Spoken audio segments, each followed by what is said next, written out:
Wow, I don't know why I just got muted. YouTube is messing with me today, Fooler. YouTube is messing with me. But Fooler, what's good, bro? Fooler, are you there, brother? Okay. But Yeah, I'm oh, here. I'm here. I, My bad, man. all right. Yeah, yeah, yeah. Let the people know. Matter of fact, let the people know how they can follow you, champ. You can follow me at Fuller Sports TV, here.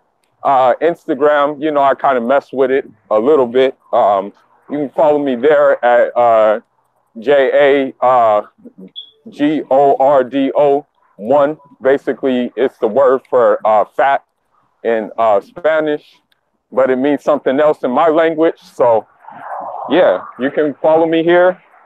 You can mess with me on the hangout. If you want to collab, let's collab. Let's build.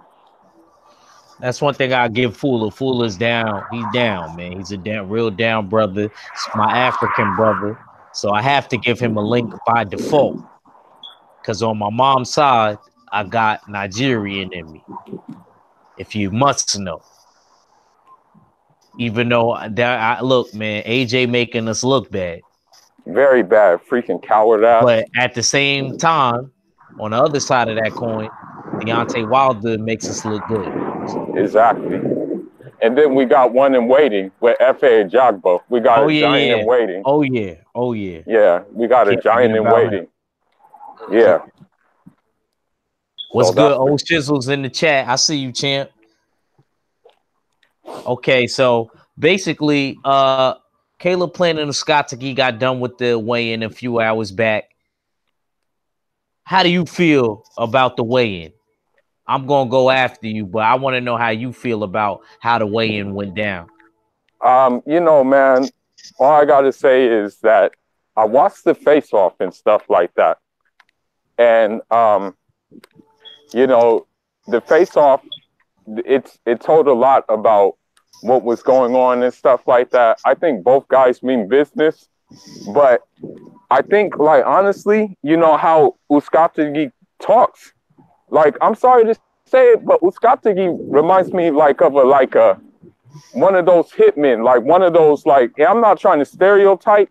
Nah. You ain't wrong. Go ahead. But uzcategui reminds me of like when the drug game was really popping in like Miami, and like a big drug dealer would say, hey, yo, you got to make a hit, man.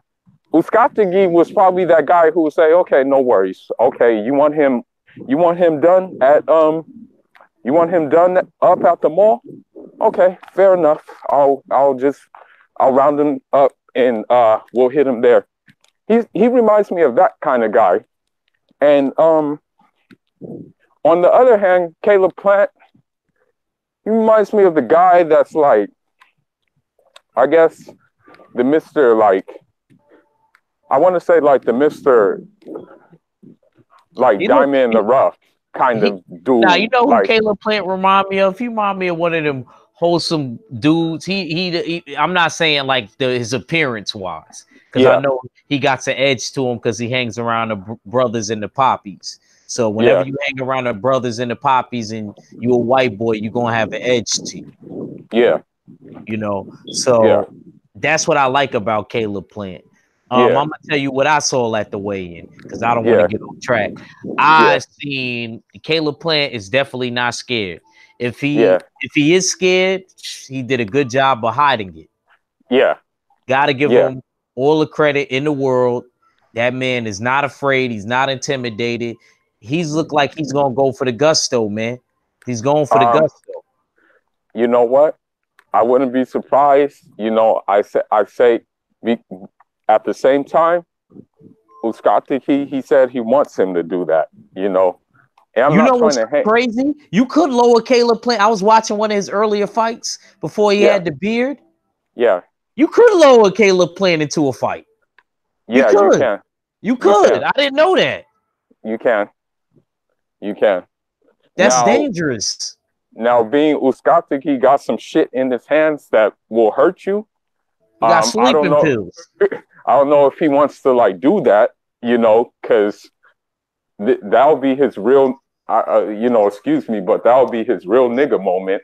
And once he takes once he takes one of those bombs, you know. So I don't know if he wants. I really don't know if he wants to like really go that route, bro. So I don't think that he it should remains do to be that. seen. I think Me neither. personally, because me and you are both fighters, that's a beautiful thing. Yo, fool, I already know, man. If we live by each other, I know we probably be going to the gym. We probably be hanging out every day. Yeah, more or less so. If like that's just the Especially focus because of the you a day. Like, boxer. Especially because you a boxer yeah, too. So I already know. the only But yeah, my only concern outside of like training and like studying and like working is just basically food and women. yeah, And when it yeah, comes to we're even the the same. women, We're the same. when it We comes to might the as well say. women, I'm not like a thirst bucket. Hell, not to get off topic, but I'm not about to like, you know, break my damn neck. You know what I mean? It has You to ain't be gonna a. be It has like to. uzcategui. You ain't gonna be a honey badger. Yeah, it has to be a. It has to be Junior the a. Truth killed me with that. He said that man looked like a honey badger. Oh, Yeah, it has to be a like meet me halfway type thing. That's how it has to be. Like when it comes to that, you know, it Lawrence has to like Williams, be I like see that. you in the chat, champ. What's going down? That is the black Pokédex. Okay, But that is the the thing black is, Pokédex. Go ahead, go ahead. to cook off of this though, I mean the weigh in and stuff like that, the weigh in and things, we can say yes, like we know there's no fear. We saw uzcategui play the role of the bad guy. You know, we saw that at the weigh in. But my thing is, I've been watching a couple of fight predictions, and maybe this is done due to the simple fact that he trains out of Mayweather gym, based on the fact that he trains out of Mayweather gym. Mm-hmm. Everybody was in favor of Caleb Plant winning that fight in the Mayweather gym. But when you look at the odds, he's an underdog, you know? So I don't know, man. Dante Wilkins, I see you. Lost Dawkins P, the pimpin'. I see you, champ. And let me tell you something. Just because you come out of Mayweather's gym, that don't mean you can't get no work. That don't mean. I'm glad you brought that up. See, you always give me just when I think I'm gonna run out of stuff to say. When you say stuff, I got more stuff to say. Just because you in Mayweather's gym, that don't mean you got the picture I text you. Let me take a look at it. All right, yeah, go ahead. While I say what I'm gonna say. That's a nice little setup. Thank you. I'm looking at it. My cousin did my tassels, and then I got them gold winning boxing gloves. You know, there's this kid in the gym that don't like that. He think I'm too flashy. Yeah. He be trying to hate on me because before I got to that gym, before my uncle died, and I started fighting in this gym, before I started fighting in this gym that I'm at now, he was the man. So now they be seeing me on the heavy bag and stuff. They see the speed, the angles, and the combination punching. You know, I guess, and you know, he was supposed to give me the number for this tournament that's supposed to be going down on the 19th, the same day as the Broner fight. So why would I call a number to give the guy my amateur fights and my weight and my coach in the gym? Why it goes to like an operator type shit? Hating ass dudes, man. Hating ass dudes because he didn't want me to shine. We don't fight at the same weight. I have no idea. We don't fight at the same weight, so why do you even care about me, bro? You fight at like 168 type shit, bro. I'm a 130 something dude. Yeah. I don't understand that. I would never have a problem with a dude that's like 3-4 weight classes bigger than me, bro. I can understand if you're near or around the same weight class. See, that's that jealousy and all of that. And it don't matter because I'm going to spar him on Monday. And I'm going to take it all my frustration out on him with them new gold winning gloves. I'm going to paint them. Yeah. Those gloves that I text you. They pretty, right? Yeah, I like them. Speaking of winning gloves, I'm getting me a pair of white ones pretty soon. I think I might. I'm about to get me a I pair of just black like I ones. just like winning. Yeah, winning gloves I is just like good, bro. winning. You'll never break your hands. You could Yeah, that's throw the what I punch like about them. as hard as you want. They especially made for dudes with weak hands. Gary Russell should wear those. He should, He should with the wear amount of those. punches he throws. It's not even just that he got And real brittle hands. He punches. So it's not that. Look, a lot of people think that it's just because you got brittle hands and it's natural that your hand. No, that means that you actually have power in mm-hmm, snapping your punches. That's why your hands are mm-hmm, breaking. You mm-hmm. know. So I think It's Gary true. Russell should definitely consider stop wearing them Power Lock Everlast gloves. Even though, Mm-hmm, see, I know why people wear. I got two pairs of those myself, the Power Lock Everlast mm-hmm, gloves. But the thing about mm-hmm, those gloves is, even though they make you throw a perfect hook, mm-hmm. I just feel like they not really protective, because there was this one dude I was Nah. sparring against. He had a fucking hard ass head, bro. My hands was hurting, and Mm-hmm, I wrapped my hands double. You know what I'm saying? And I mm-hmm, still hurt my hands. Or either I could just be putting so mm-hmm. much torque and power into the punch that maybe, it was just Yeah, me. But I feel like with them yeah, winning gloves, I don't feel nothing, yeah, personally. yeah, yeah. Title has some like cheap. Like I'm not saying they're cheap, but Title has some that are kind of similar to winning gloves, but they still don't cut it. You know. Yeah, if they actually see with They, those type of gloves, you gotta have the extra padding. If you ain't got the extra padding, yeah. then I can't really millie rock with you, because I ain't gonna lie, Mm-hmm, I'm the type of dude, like, especially when you start fading a little bit, I try to get you out of there. I try to throw my whole body into the mm-hmm. punch. And speaking of that,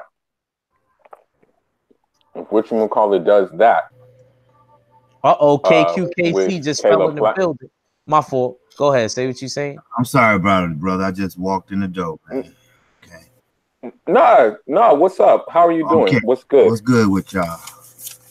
KQKC, What's man. good? Ain't this like a fraternity now? Yes, yeah, might well say it. Yeah. I mean, I'm seeing the same niggas every day. Pretty much.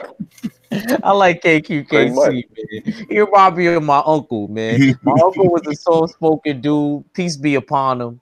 You know what I mean? He's a soft-spoken dude, but he'll drop that M-bomb on you in a second. In a Uh-huh. second, a real quick second. Be like, oh, you just told us not to say it. He'd be like, Right, nah, I can say it, nigga. right, right. Go ahead, y'all. I didn't mean to interrupt. Oh, Fula, what was you saying about Caleb Plant and Scotty? See, I'm not saying skill wise they're on the same level, but Andre Harrell and Caleb Plant have similar attributes. Okay. Exact. And you know what's crazy? He said that at the press conference. Mm-hmm. He said the same thing what you said in those exact words. He said we not the same, but people see that me and Andre Darrell have similar skill sets.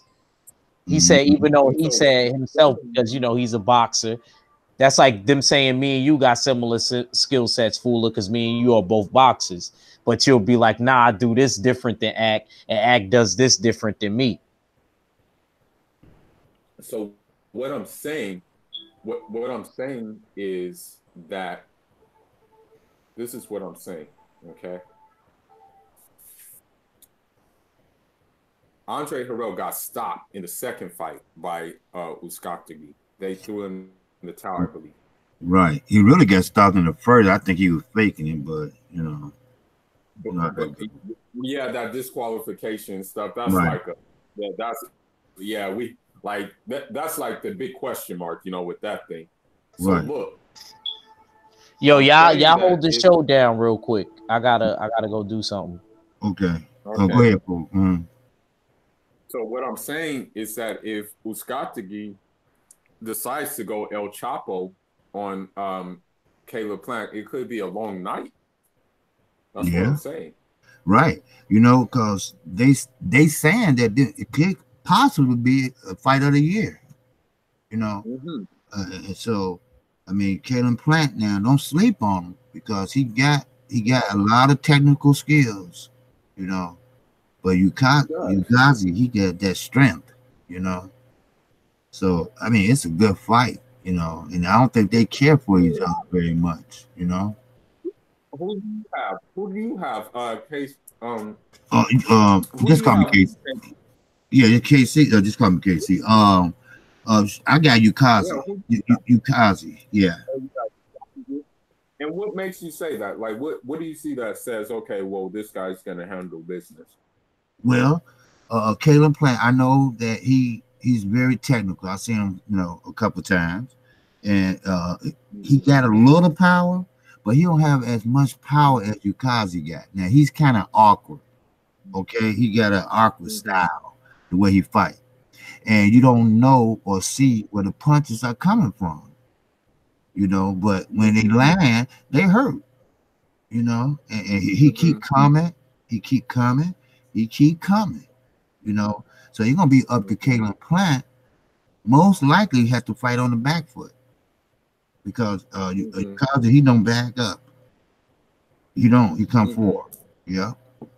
So there were I'm looking at almost like a war in the ring.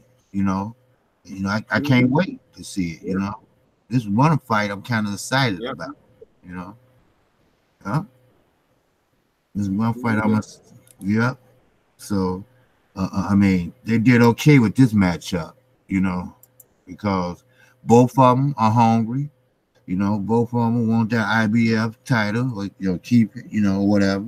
And you know, hey, it's on. You know, like I say, when you're technical, that's good, that's fine, but you got to deal with that strength too. You know, that's why I tell everybody that when you technical and you get that ring generalship, like the DeGale had, he'll move. You know, he'll use that ring. You know, Laura, he'll do the same thing. But if you stop, you know, or get caught, you know, it gonna hurt. You know, DeGale had 2 operations on his groin from body shots. Yeah. Yeah. James DeGale. You know what's crazy? James DeGale is the reason why uzcategui got the belt, because he didn't want to fight uzcategui. Right. So the title automatically fell on. They were supposed to fight, and then So you're saying? Huh? You're saying he ducked that fate? Yeah, he did. Because if you remember, he beat Caleb Truax. Right. When he beat Caleb Truax, it was supposed to be them to be in line, James DeGale and uzcategui, because uzcategui just had beat Andre Dirrell the second time. So it automatically elevated him because James DeGale didn't want to fight. That rarely ever happens in boxing. It used to happen more in like KQKC's days, where they would just elevate you to the champion. But now, you know, that's rare. But he didn't want that interaction. Right. Then Truax ended up taking the DeGale championship, you know? Yeah. But I'm saying the second time when they fought KQK. Oh yeah. The second time after when James DeGale won and he won the belt back, what happened is he was supposed to be in line to fight uzcategui because uzcategui just had beat Andre Dirrell the second time. Right. So that match was supposed to be in line, supposed to go down right away, but James DeGale didn't want to do that. So he gave up the belt, and Daryl Peoples and them in the IBF upgraded uzcategui to the champ, which was well deserved because he didn't want to fight. Now that's it. You know what? This is what confuses me. How did Dirrell get a chance at a championship belt? Well, no, that was eliminator. Yeah, it was eliminator. It was eliminator, right? And he was basically fighting for the #1 spot because uzcategui had the interim belt. Okay. So the first time when he got disqualified, that interim belt fell into, you know, of course, Andre Dirrell's, you know.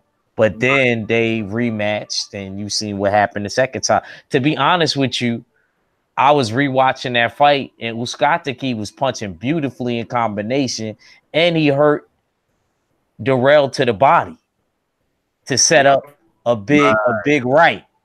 Right. And he don't remember, he touched down and then he came right back up and shook his head. Right. Oh, watch that Andre Dirrell fight again, bro. That boy's a nice body puncher. Yep. And they got fight on there. They got Bartholomew on Fox Sports 1. Oh, they got Bartholomew on there? Yeah. My Cuban brother. Yeah, but you know what? I think this is an older fight. It gotta be an older fight, because it's an older fight. I gotta give him credit. He be working the corner now. Of people. Yeah, he be working the corner. That's his brother, because his brother in the audience. Oh, his brother fighting? Yeah, that's his brother. They look just alike. They do. You know? Oh, hold on, let me read the chat. Oh shit said, yo, Ack, what's up? Lawrence Williams said, what's good? Dante Wilkins says, salute, Ack.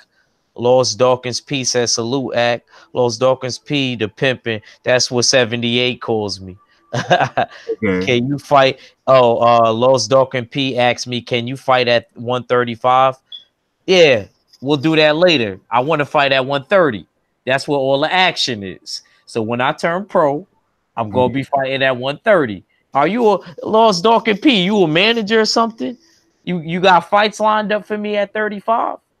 35. Yeah. Ronald Finkley. Oh, what's good, Ron Finkley? He said, what's good, Ack? In the chat. Oh, okay. Lost Dawkins P said, Lawrence Williams said, how you feel about uzcategui weighing in at 165 and Plant weighing in at 166?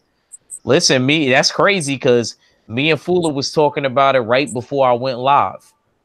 Didn't James DeGale vacate the IBF belt? Yeah, Lost Dawkins P. That's why I said he vacated the belt, and they elevated uzcategui to the champion, because that was supposed to be the fight.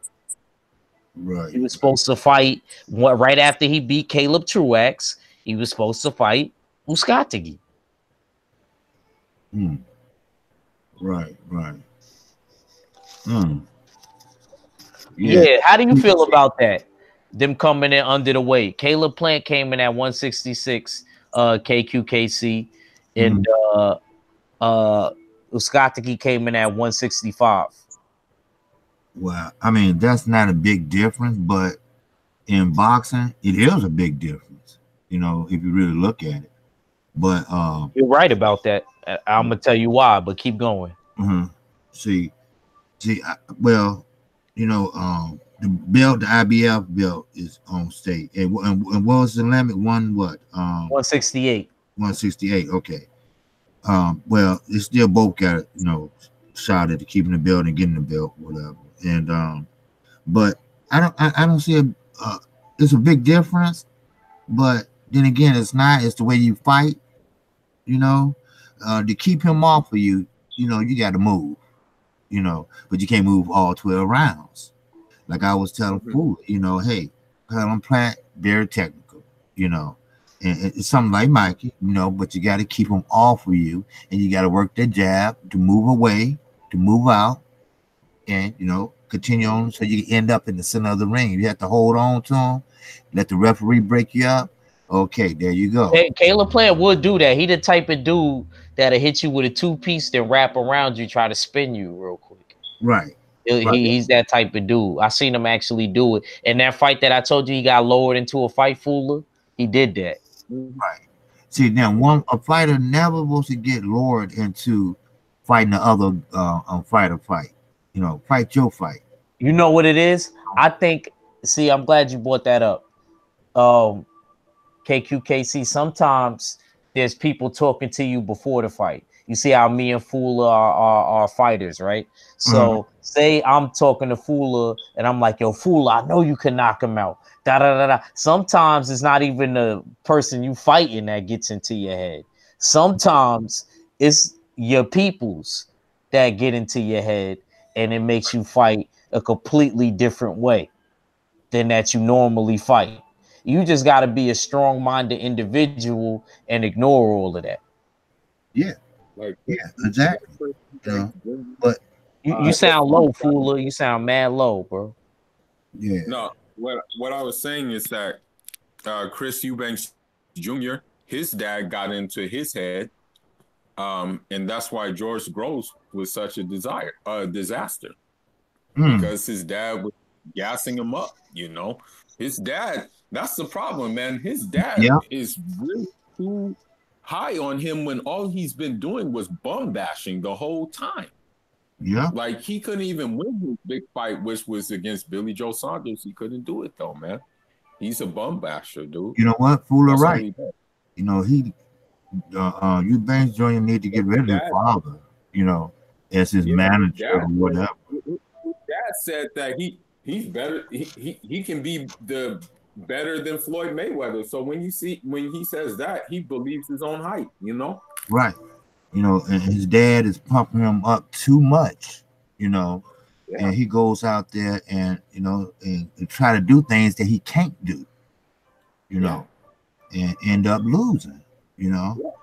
You know, so, you know, he rush in and, you know, then he get caught rushing in, you know, and he's tough now. He's strong and tough, but he fights the wrong fight, you know. So his father was great, a good fighter, but his son is not his father. Even his father ducked that smoke from James Toney, so like he didn't even want to fight over here. That's why I can't really give his father like a lot of credit, because word. James Toney came over here like a real American black dude, gave him all the disrespect you needed. All the disrespect you needed. Right. And you still ain't want to fight him. You just staring at the camera, rubbing your beard and your face, because he had no beard. I have one question for the panel. I have a quick question for the panel. Go ahead, shoot. Are we underestimating uzcategui's boxing ability? I don't know, but I know Caleb Plant can box though. Caleb Plant is actually like, he's a really good boxer, bro. I was really watching a few of his fights, him and uzcategui. But uzcategui, I underestimated him being able to punch in combination. That's what I underestimated. You know what? Because go ahead, KQ Casey. Okay, I'm sorry. I'm underestimating him, you know, because Plant is just such a technician, better than he is. Put it that way. And I agree with KQKC. I do think that boxing wise, but it would be crazy though if we ended up seeing better, because this is actually Caleb Plant's fight of his life, basically. You know, he got his new girlfriend there, that reporter Jordan Sparks or whatever her name is. He with Jordan Sparks? Yeah. Remember the girl that was doing the hosting for the PBC? Right.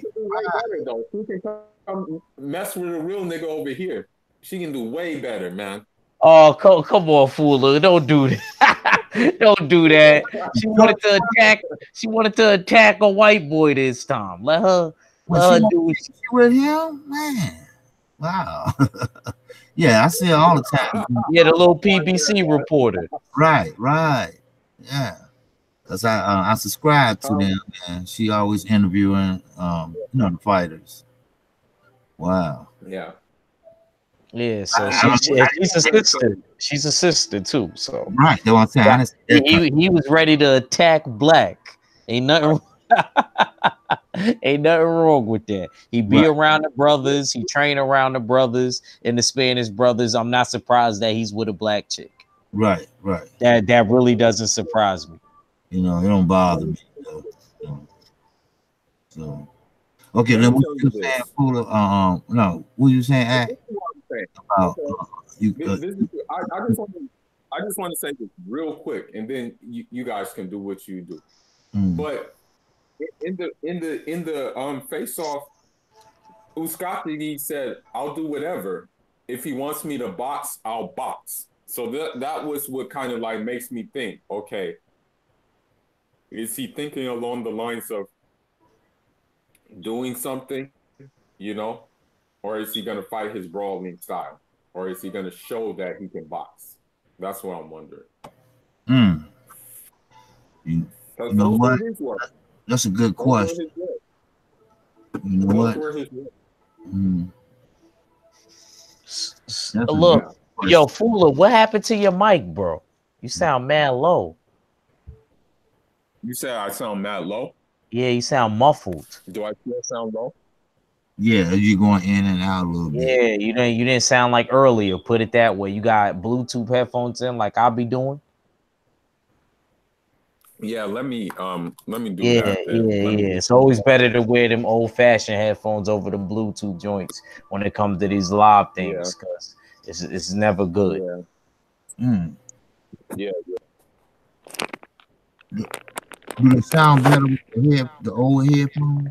It sound basically when you wear the Bluetooth headphones, it'll make you muffled. It'll make you sound muffled. Even though it's more convenient for me, especially if I got to step off outside real quick. You know what I mean? But at the same time, it's not as clear as if you use like the Sony joints or the JVC joints, you know. Right. But I feel like Caleb Plant wasn't afraid. That's what I got from the weigh-in. I'm watching the weigh-in with my girl, and she's like, "Yo, that white boy Blanquito, he's not scared." Because you know, Blanquito means white boy in Spanish. Or you could say gringo. Mexicans say it depends on the dialect. They say gringo, blanco. Yeah, but Dominicans and Puerto Ricans, they gonna say Blanquito. You know what I'm saying? And some straight out just say Yankee. They adopted that word. Some just will say we don't mess with the Yankee. You know, some adopted that word. Now, you know, Bartholomew fighting some guy named Blanco. That's crazy. That's crazy. Ironic. Yeah. Ironic. Yeah, that's ironic, man. Yeah, That's but funny. as far as getting back on the fight, I didn't see anybody being afraid of anybody. I like that. I love that. When they was doing the stare down, Caleb Plant would not listen to the people that was sanctioning the fight. They was like, turn this way. Caleb Plant was just standing at him. I don't know if he was trying to do that tactic, but it didn't look like it bothered uzcategui. But I wonder how Caleb Plant is going to do. I feel like Caleb Plant, I hope he wasn't doing that off of nervous energy. Because I noticed some dudes will look brave and they really nervous. Right. Yeah. You know, and I don't know where he's at yet because he never fought nobody like uzcategui. Uzcategui got better names on his resume, and uzcategui been more active. He been more active. Yeah, you know what? He had been more active. And well, you're right. I'm underestimating uzcategui because I'm thinking just power. That's all I'm thinking. He do got some bombs in his hands though, man. Nah, but Caleb, my fault. Fula is right though. KQKC.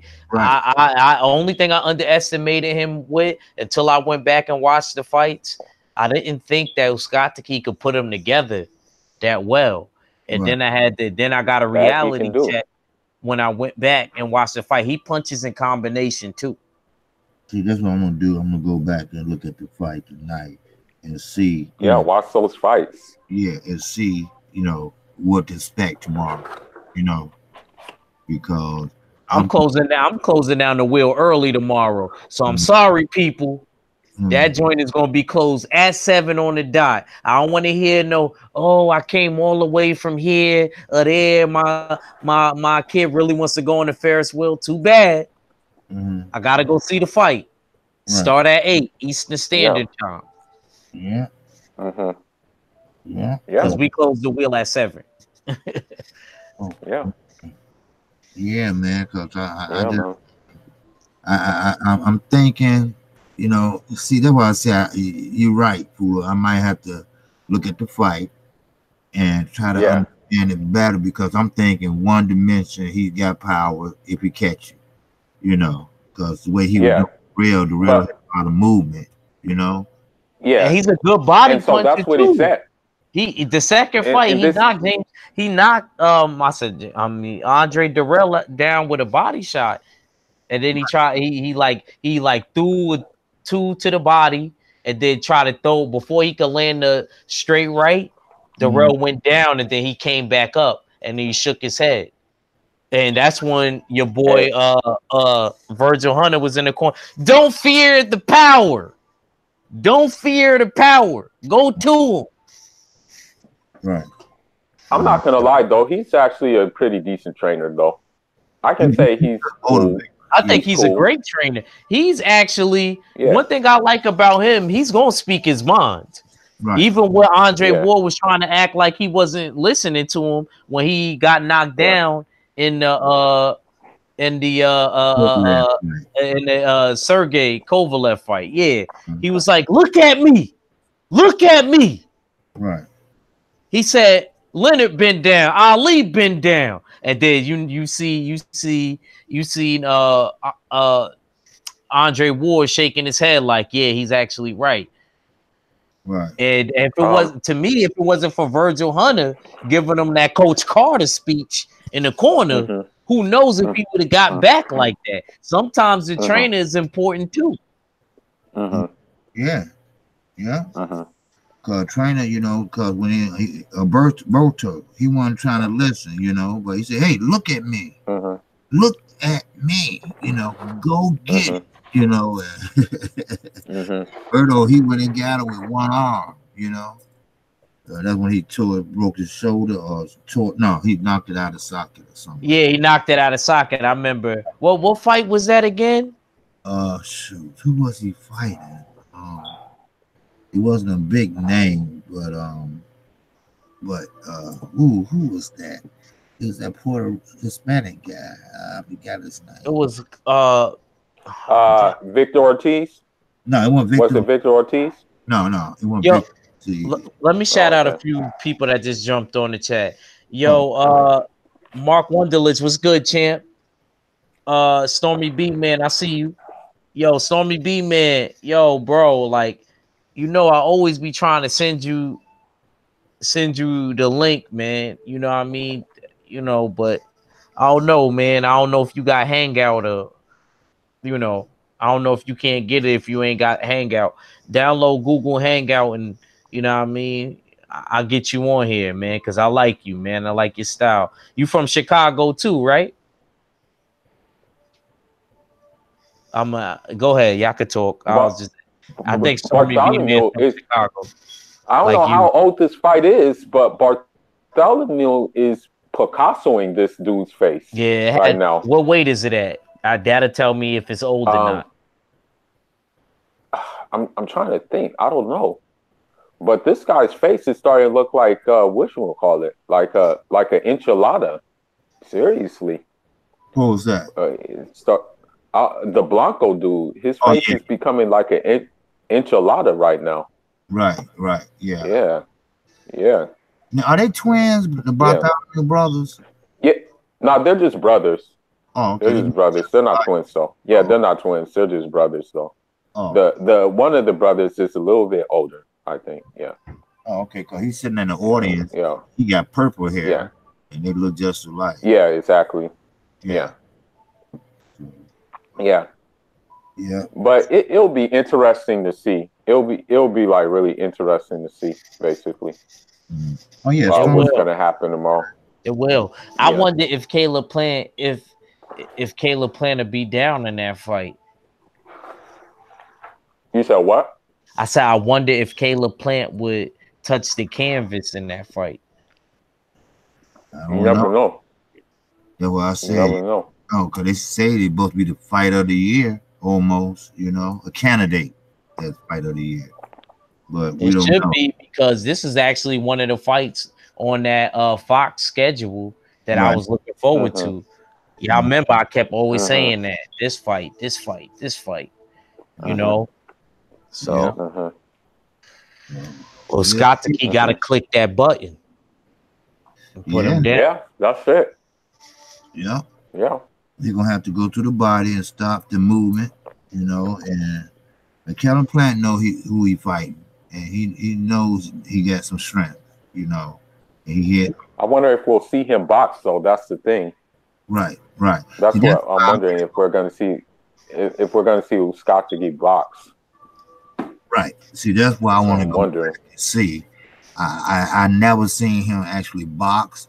You know, box. You know, I only seen him fight a couple times, but I want to go back and check him out and see. You know, I'm not. My fault, guys. I'm not talking about you, Mark Wonderlich. I'm talking about Stormy B Man. I know you're from Utah. I'm asking if Stormy B Man's from Chicago, because I think yes, yeah, he's from Chicago. Okay. Yeah, he said yes from the Chi. Yeah. So I didn't know he was from because he's a sub on my page. I didn't know he was from Chicago either. But he said he got Hangout though. Hangout is good for me. All right, hold on. Let me But he got to download, I think. Yeah. So you have to download Hangout. Right. Or to get it, you know. Yeah. He should have it though. But yeah, I'm gonna check out when I get off. I'm gonna go and check out a couple more fights, you know, and I've been really trying to compare the two. Right, you know, it's like opposites. Yeah, because now you know it's like complete opposites. Yeah.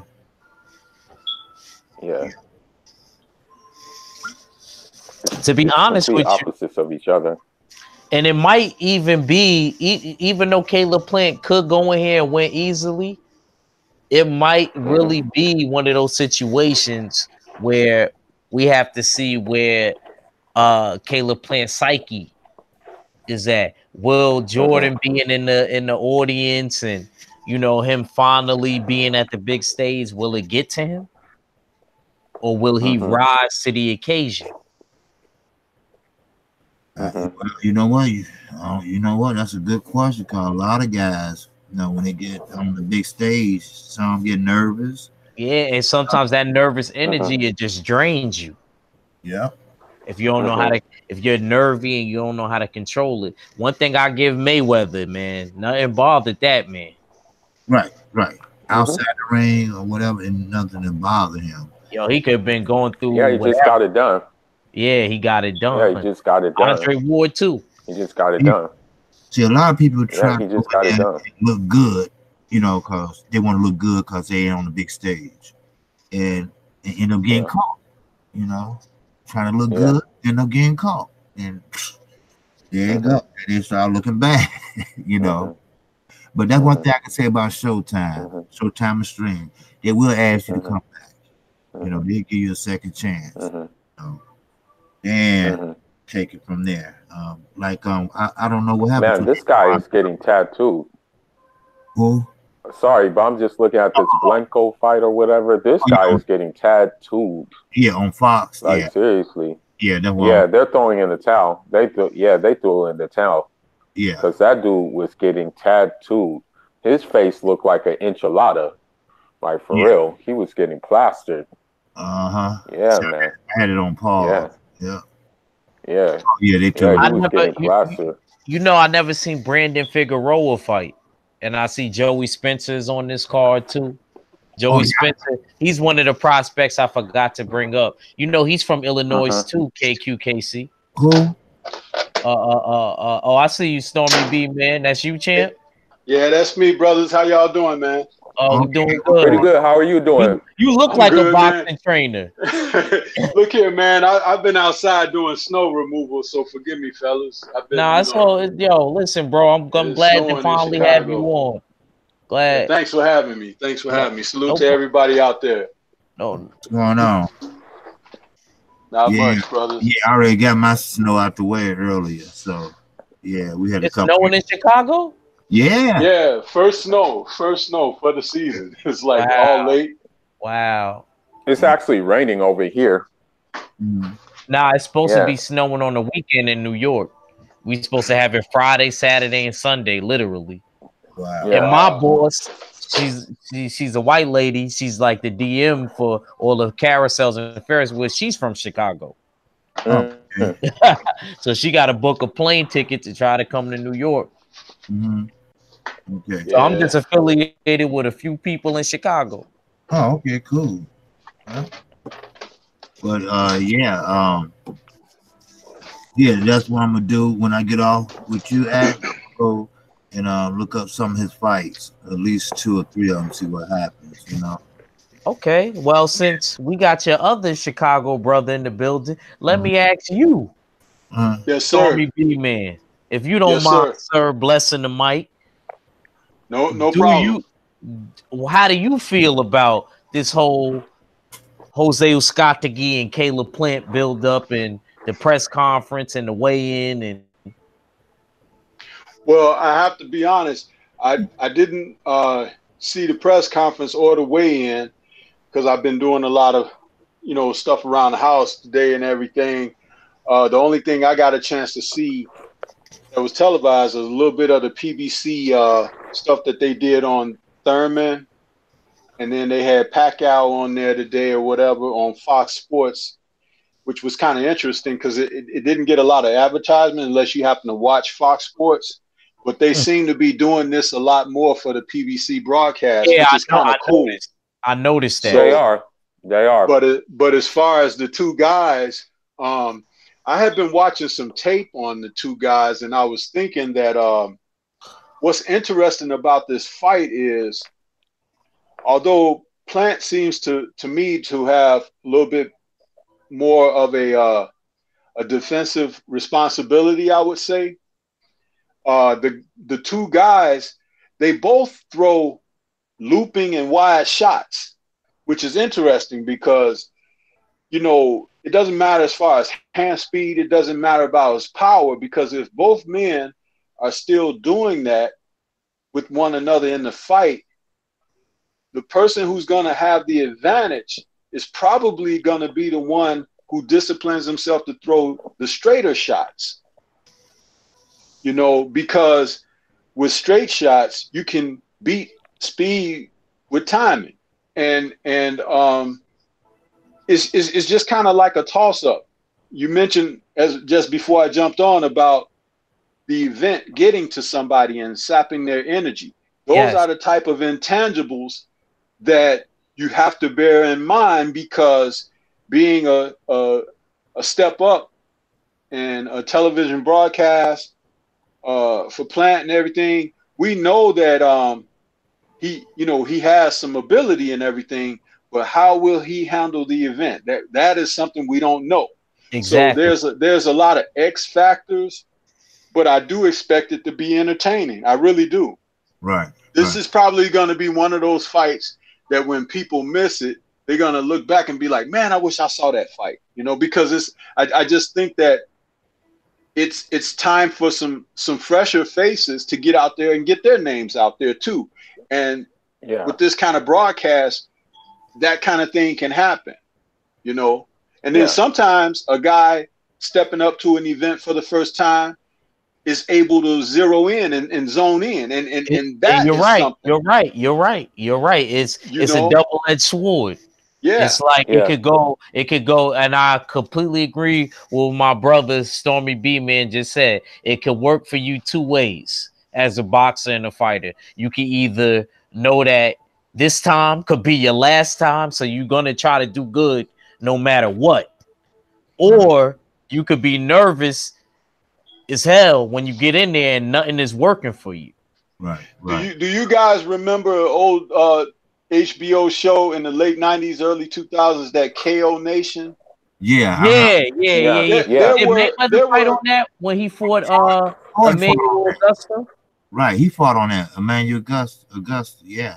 Yeah, you know, that show was really good for bringing out the very things we're talking about right now, because there were some guys who on that show seemed to like fight pretty damn good. They were like, you know, kind of, I won't say journeyman, but like above journeyman level. But when they got on that show, they performed very well and gave the show good ratings and everything, because guys were like fighting for something. They were trying to prove themselves or whatever. Right. And I kind of get that feeling like with this particular card and a few cards that are going to be coming up, we're going to see the same kind of thing Well, out see, of that's why I like these that PBC move broadcasts. Al Haymon did with Fox. You know, we're gonna get this chance to see 2 good fights a month. You know, 2 Yeah. good cards a month for the rest of the year. I'm loving that. I'm loving that.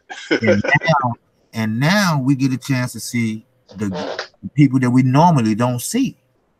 So they Yeah. can prove themselves. You know, we don't want, you know, we want to see more than just, you know, the Mikey Garcias, the Earl Spence, the Terrence Crawfords. You know, we want to see some new blood out there. You know, you'd be Yeah. surprised at the coming guys. You know, like Yeah. let Act go pro. You know, I Yeah. would love to be on one of those. right, You know, Fuller too. right. Yeah. You know, when y'all Yeah. go pro, you know, Fuller. Hopefully one day we can fight on the same card. That would be lit. right, That, right. See, that's what I'm talking about. You know, you know, you got up and coming people that you know they want to be seen too. You know, Yep. so this is a good yeah. thing. You know, then Showtime they ain't even came Yeah. out they line up yet. You know, You so- right. Yeah. Because that's just for the Fox. right. Yeah. Yeah. Yeah. Yep. So man, we in for a treat this year. But is it the fights we Yeah. want to see though?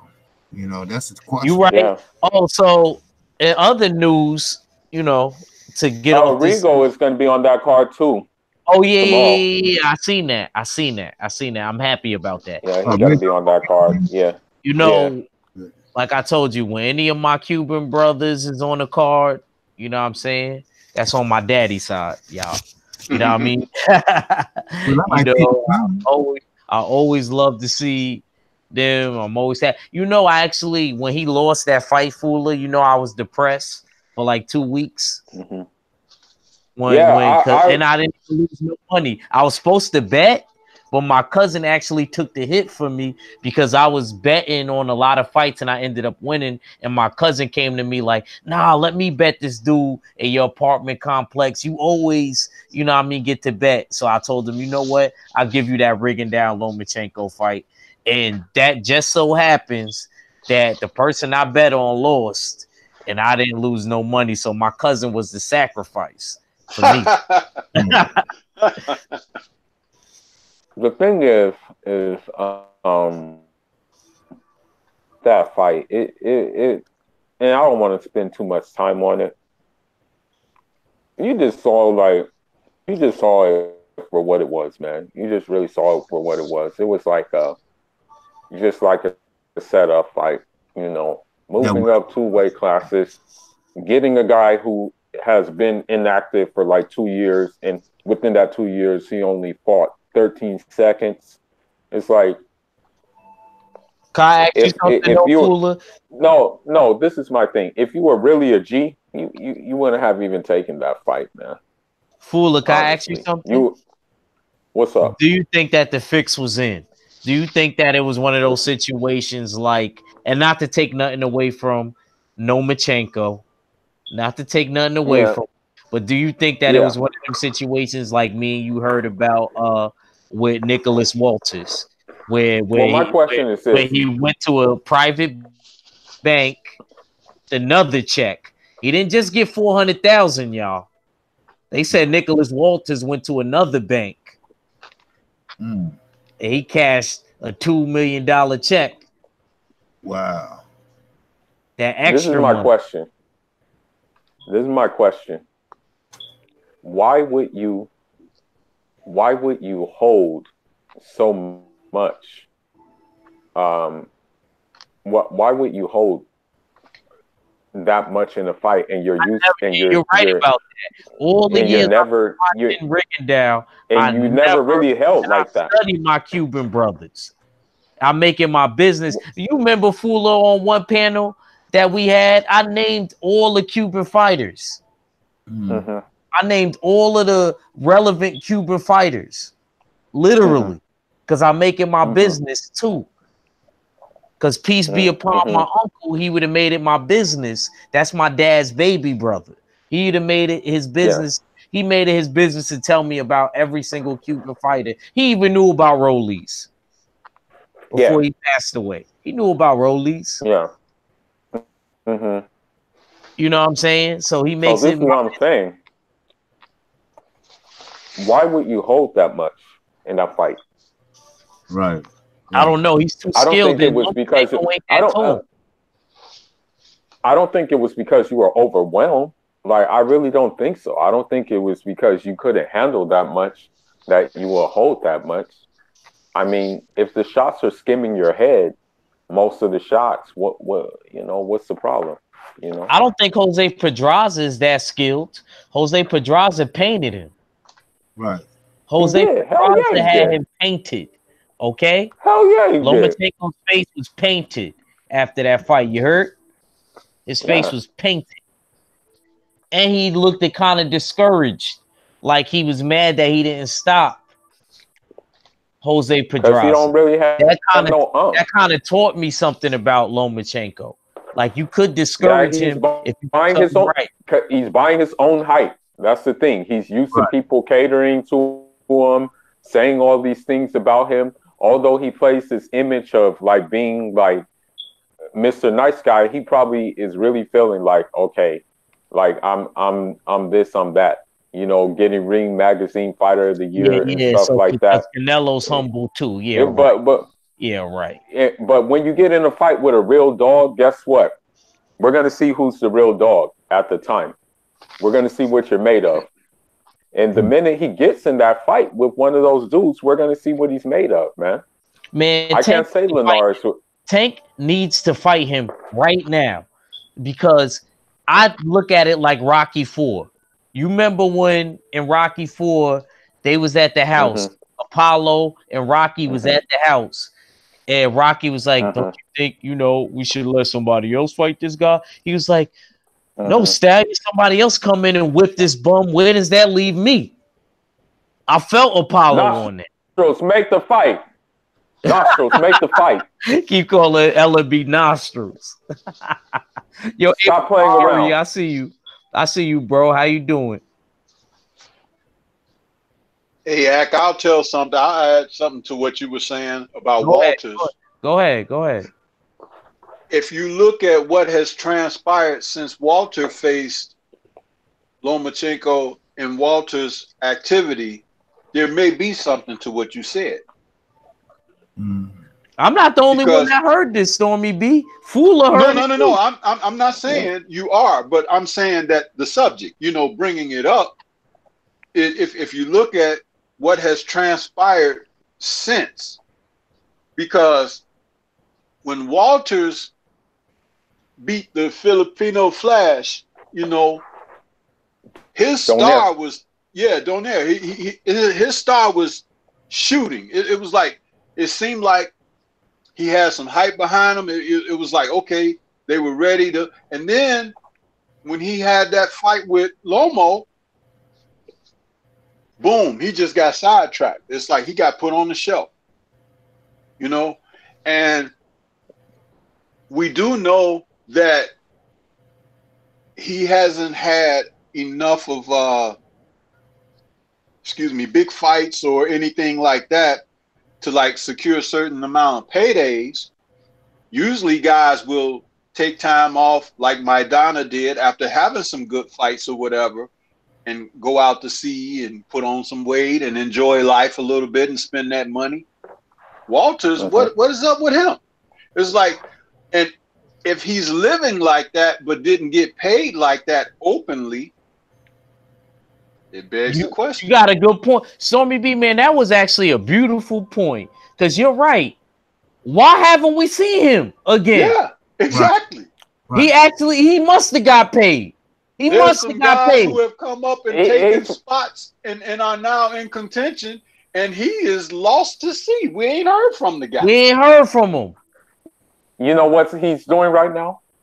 He's in Jamaica.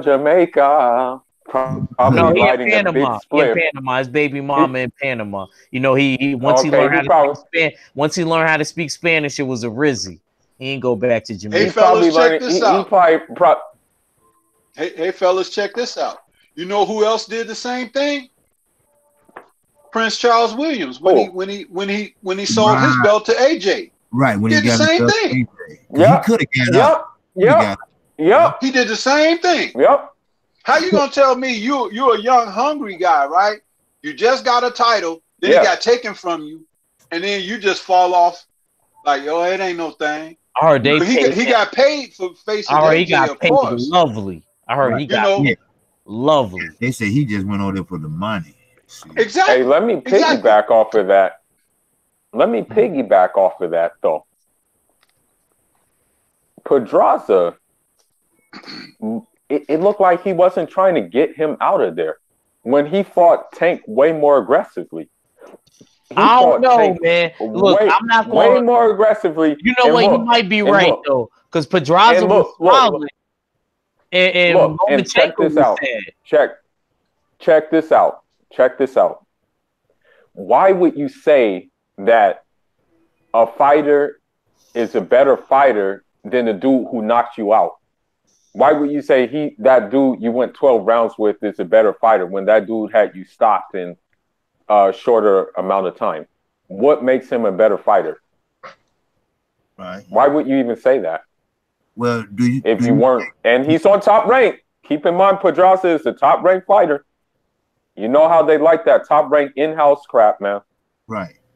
But was Pedraza just trying to keep him off of him, trying to, and if he wasn't, maybe, or for a dude trying to go for the gusto, he just was trying to, just keep him off of him and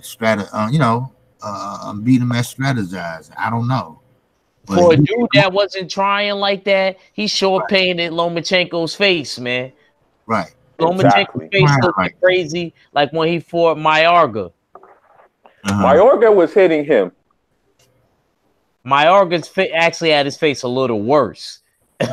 You know what I mean? Just a tad bit worse. He had him painted.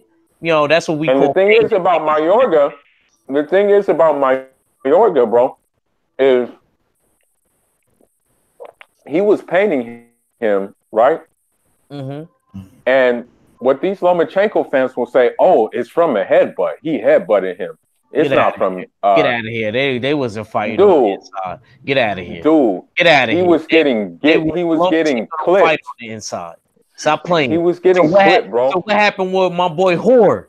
When my boy Hoare put him on the ground, what happened with Hoare? Exactly. Look, Jorge Linares actually is a great boxer. I don't care if he got a couple of losses. Jorge Linares got beautiful feet. He turned with that motherfucker. Excuse my language, OGs. He turned with him and knocked him down. You know what the fans will say? Though? It was a flash knockdown. It didn't really matter much. Yeah, right. He just got caught. He just got caught off guard being too aggressive. That's what they'll say. Lomachenko had that look like when you effing a girl in the condom bust. Mm-hmm. That's the type of look he had on his face when he got dropped. So you can't sell me on that. Yeah. No. Because he hit him with a straight right and he went straight down. Straight down. Yeah. Turned with him. That's the first dude. Actually, if I was to fight Lomachenko, I would study that fight. You would. I would study that fight. If you were to fight, I would study that fight. Lomachenko on my mom. If I was to fight Lomachenko, I'm bigger than Lomachenko. I walk around. No, if you look, Lomachenko. If you were to fight Lomachenko, you would probably stop that guy. Yo, bro, I know how I would fight him, and I would be throwing them surprise body shots. where I'm light tapping, blocking his peripheral vision, and I would be sneaking little hooks in there the whole time. This is my And then problem.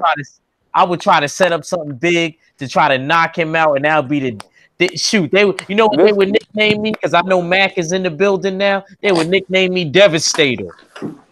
This is my problem. Okay, I'm gonna tell you.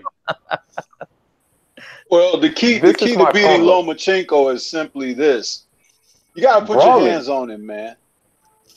I agree. Put your hands on his ass. Agree. And see, most fighters, when they fight him, they fight like they've been handcuffed. They're intimidated. They're intimidated by him. But and the thing is, look. Let me just say this, okay? They're intimidated by him because they're buying the hype of him being so elusive when he really is not like that. Right. Hit him with a body shot, and guess what he's gonna say? Oh, that was a low blow. Yeah, right. I still hit you there. I'ma still hit you there until the referee warns me. I'ma still hit you there. You know what? That's what they said about Floyd. He defeated his opponents before he even got in the ring. They said that about Tyson too. Yeah, because all the hype, you know. So I think that is Lomachenko's greatest asset, because they already it's the hype behind them. The speed, the angles, and the combination punching. It ain't nothing that we haven't seen before, but the media tries to make it like it is. Let me tell you somebody who was better than Lomachenko at what Lomachenko does. Pernell Sweet Pea Whitaker. Okay, and he defeated world champions, you know, from where he started out, you know, 135 all the way up to 147. And he was standing in front of guys, and you couldn't hit him with a handful of buckshot. Exactly. Man, he'd get all the way down to the floor. and the funny thing about it was, the funny thing about it was, he was a master of angles without getting out of the range of punching. Right. Yes. Go back and look at some film of Pernell Whitaker, man. I'm gonna tell you something. The guy was awesome. You throw a punch, he's slipping and hit you back, and he's not even in a vicinity for you to hit him where he hit you, because he didn't move away. He just used an angle on you. Right. I'm gonna tell you old something. School boxing technique. I'm gonna tell you something. I can go to Cuba right now and visit my sister and go to a boxing gym, and I'll see a guy maybe like 13, 12 years old doing what Lomachenko's doing. They box in circles out there anyway. Right. It's a glorified amateur style, man. You know what I mean? Like exactly. That's what I'm saying. It's an amateur style. Us in America, amateur style. Do you know who else is fighting in the pros with that same amateur style and has been knocked out and everything? No. Amir Khan. Oh, okay. Yeah. Amir Khan I agree. I said that in one of my videos. And the reason why Amir Khan has been knocked out, the way he's been knocked out, is because the fighters who have knocked him out, he's been 3 times he's been knocked out, they have caught him with timing, professional timing. Right. You see, like the latest knockout was like when Cinnamon knocked him out. What was interesting was we call him Clandello on my page. It's Clandello. He feinted a shot to the body and came over top. Exactly. But that was it's a pro move. Because Khan doesn't understand how to adjust his levels. You know he doesn't understand how to adjust his levels. He fights one way, but guess what? It's an amateur way. So a good pro is going to look at that and figure that. And like, I'll catch him. Watch what Terrence Crawford does to him. Exactly. Watch what Terrence Crawford does to him. Virgil Hunter told him that every time you do a combination, take a walk around, then get to moving again, then stop, take another walk around. That way, you save up your energy, you know, and that way you can, you know, take a break, work again, take a walk around, take a break, walk around, go at it again. You know, that's how he was trying to teach him to get away from that amateur style. You know, because amateur, what they do, they move a lot, you know. You can't go to the body, you know. So you do what? A lot of head hunting. You know? Yeah, the reason why is because amateurs, you know, it's only 3 rounds, so they try to easily dispatch you as quick as they can. Now, Mac and Abel Mahari just got in the building. I don't want us to take up all the time, fellas. Okay. You know what I mean? We can get back. I just want Mac and Abel Mahari to speak on the Caleb Plant and uzcategui real quick. Abel Mahari, you could go first, and then I want to hear Mac after. What's going on, guys? How y'all doing tonight, man? Hey, salute, salute. All right, man. So I've been talking about this uzcategui and the Caleb Plant fight for the past few days, though, and you know it's kind of what BFTV always preaches. You know, styles make fights. We got a slick boxer in Caleb Plant, and then we got a rough rider in uzcategui who's got very good technical skills. To me, I choose Caleb Plant because I like his style better. But my thing is, does he have enough power to keep uzcategui off him? Because when uzcategui faced against what's his name, Andre Durrell, though, he pressured them and forced them to quit. You know what I mean? By relentless pressure. So I think that's going to be the big thing: is can he get can he hurt uzcategui in early in the fight to try to establish his presence early? To me, so. That's what I I'm going to be looking for tomorrow during the fight. Mm-hmm. So that's all I got to say on that subject. Right. So you think uzcategui? I'm not going to you think uzcategui got more boxing skills than Caleb Plant?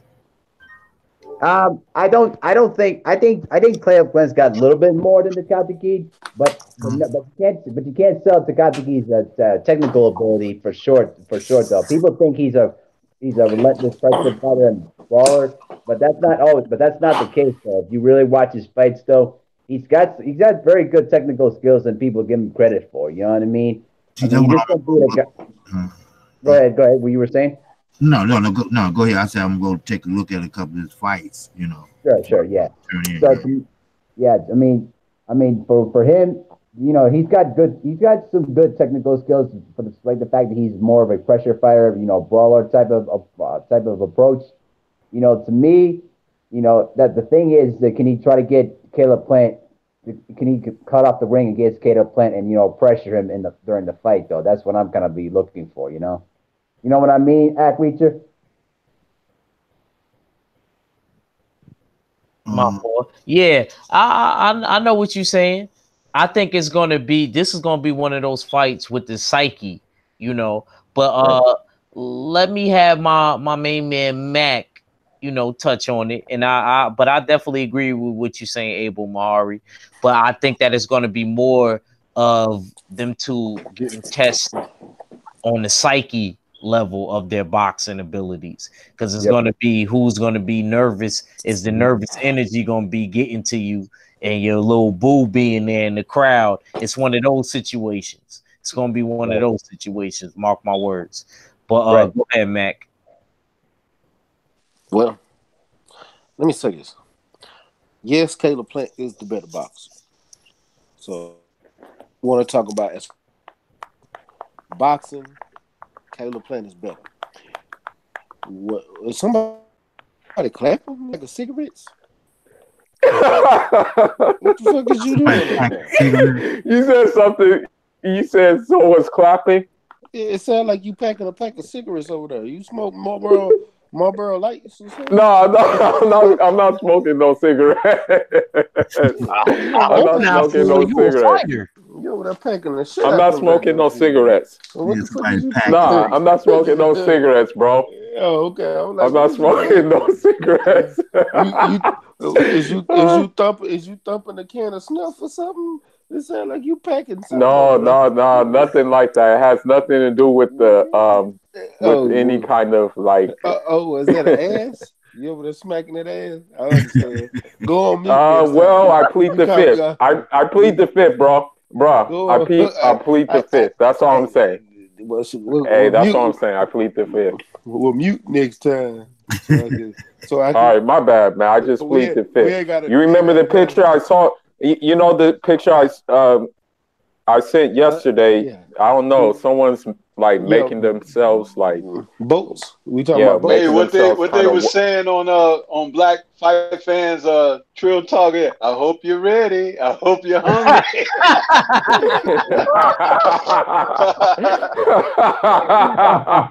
Hold on. Oh, I'm gonna tell y'all this. Well, hold on. Let me finish my take real quick. Real quick. Okay. Yeah, for sure. But I just wanted to say, man, Caleb Plant is the better boxer. Uzcategui is just a more experienced fighter. Caleb Plant, in my eyes, is still a prospect. He hasn't. This is his step-up fight, and his step-up fight is in the championship bout. But you coming in there with somebody that's war ready. That's why I pick Uzcategui. But one thing I do like, Caleb Plant is not scared, so he is ready for the step-up. Can he win? Yeah, he can win. He's a boxer. Like you say, the old style, boxer versus brawler. You know what I'm saying? Puncher. But Caleb Plant has technical skills. He's great fundamentally. And is he sloppy at times? Hell yeah. He's sloppy a lot of the times. Can he beat some of the fighters in that? David Benavidez? No. Zerto? No. Caleb. Because Caleb Plant, I don't think Caleb Plant mentally is ready to deal with somebody like Jose Uzcategui. Especially a guy who can do pressure, especially a guy who can also one thing about Uzcategui too he's got a good jab too. But one thing he throws sloppy. He throws like me. Matter. Hey, what did we say earlier? What did I tell you earlier? He's sloppy on combos, and he also throw wide ass hooks. Yeah, that shit'll get you caught. Now, can Caleb Plant does Caleb Plant pay attention enough to go in there and take advantage of those type of faults and mistakes that Uzcategui does? He does, but mentally, can he get past it when he's smothering? I don't know, because we don't know. That's a big question. Because that's what I'm saying, because that goes back to when like Sean Porter fighting Danny Garcia. Is Danny Garcia a better boxer than Sean Porter? Hell yeah. That's boxer versus puncher. Boxer versus puncher, but who won it out? The puncher. You know Showtime. Or whole time, I should say. Yeah. He said so whole time. But I'm gonna tell y'all something. 9 times out of 10, the boxer gonna win it every time. But in some cases, I'm gonna pick the puncher because the boxer's not experienced enough. And in this case, unless Caleb Plant just truly show now, don't get me wrong, Caleb Plant guy is quick, he's fast as shit. Mm-hmm. I love his hand speed. That's why they call him speed hands. I love his angles. I love his side to side move. He's a technician. Yeah, for sure, he's a technician. But I just want to see that. You breaking up a little bit, Mac.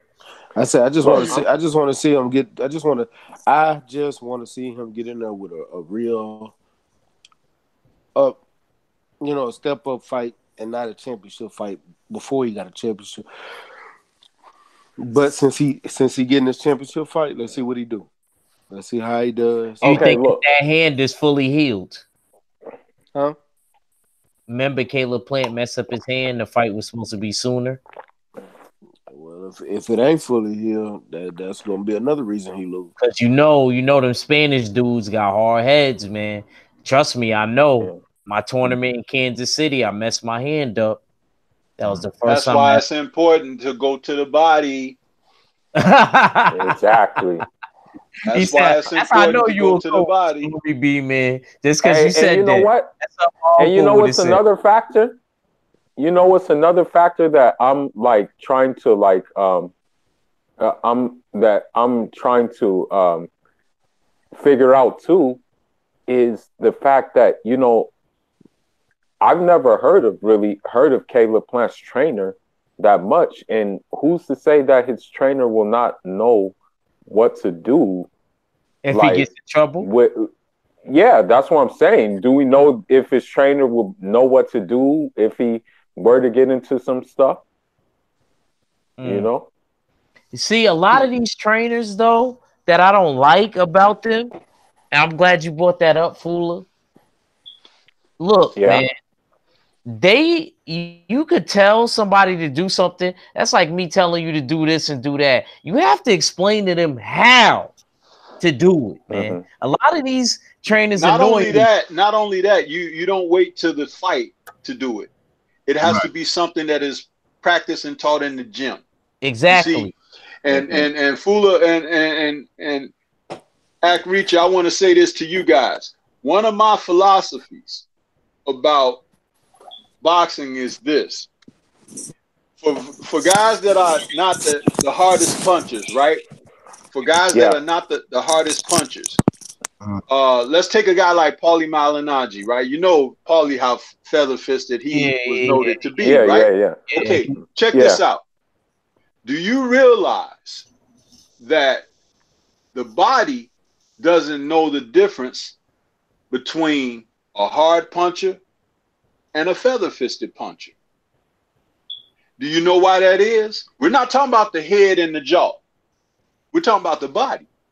Right. It's because that's where your vital organs are.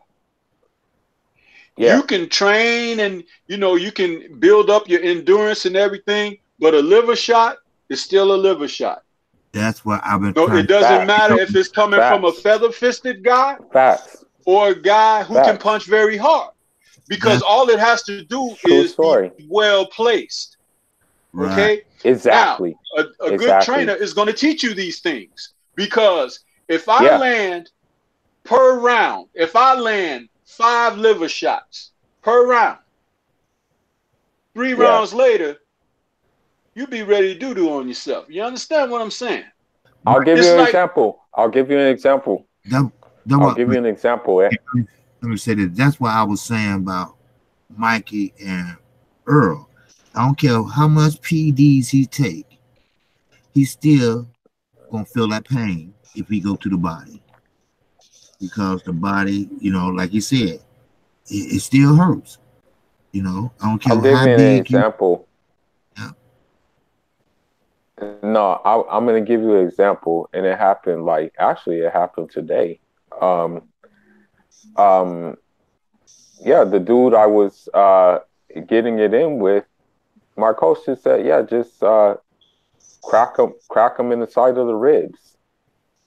I did that. That dude literally backed up, was backpedaling so much that his coach said, no, don't jump on him. That's what he said, because I'm like, oh shit, he's hurt. And I said, I barely even threw that thing. You know, I just said I saw the opening. But did you know he was hurt? Yeah, I knew he was hurt because he backed up. He paused basically, and then he started backing up, literally not doing anything. So that's why I ran after him, and that's why his coach said, nah, chill. You know. See, that's why you have to believe, man. Yeah, you. That's why you have to believe in what you're doing, and also the person who is in your corner or in your gym that's teaching and showing you things, that there's proof in the pudding. You see, I'll give you another example. Check this out. Yeah. In street fights, you've heard stories of guys getting hit in the head with a bat, getting hit across the jaw or whatever, and it's like, man, that sucker wouldn't go down, right? You heard that, right? Yeah. Because there's some people, Julio Cesar Chavez Sr., you can hit him in the head all day long. They ain't going nowhere.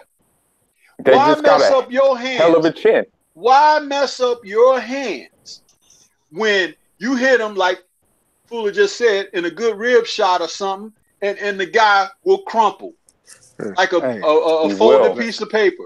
Now, the other point I was going to make, check it out. Evander Holyfield was knocked out twice. Evander Holyfield, he was knocked out twice. Do you know who the 2 guys would knock him out and what they had in common? Michael Moore, Riddick Bowe. Michael Moore did not knock him out. Michael Moore won a decision over him. No, he knocked him down. My bad. Yeah, you're right. Lennox Check it out. Lennox Lewis knocked him out, didn't he? No. No, he didn't. James Toney. Yeah, James Was Toney. he? James Toney. Yeah, James Sure Toney did. did.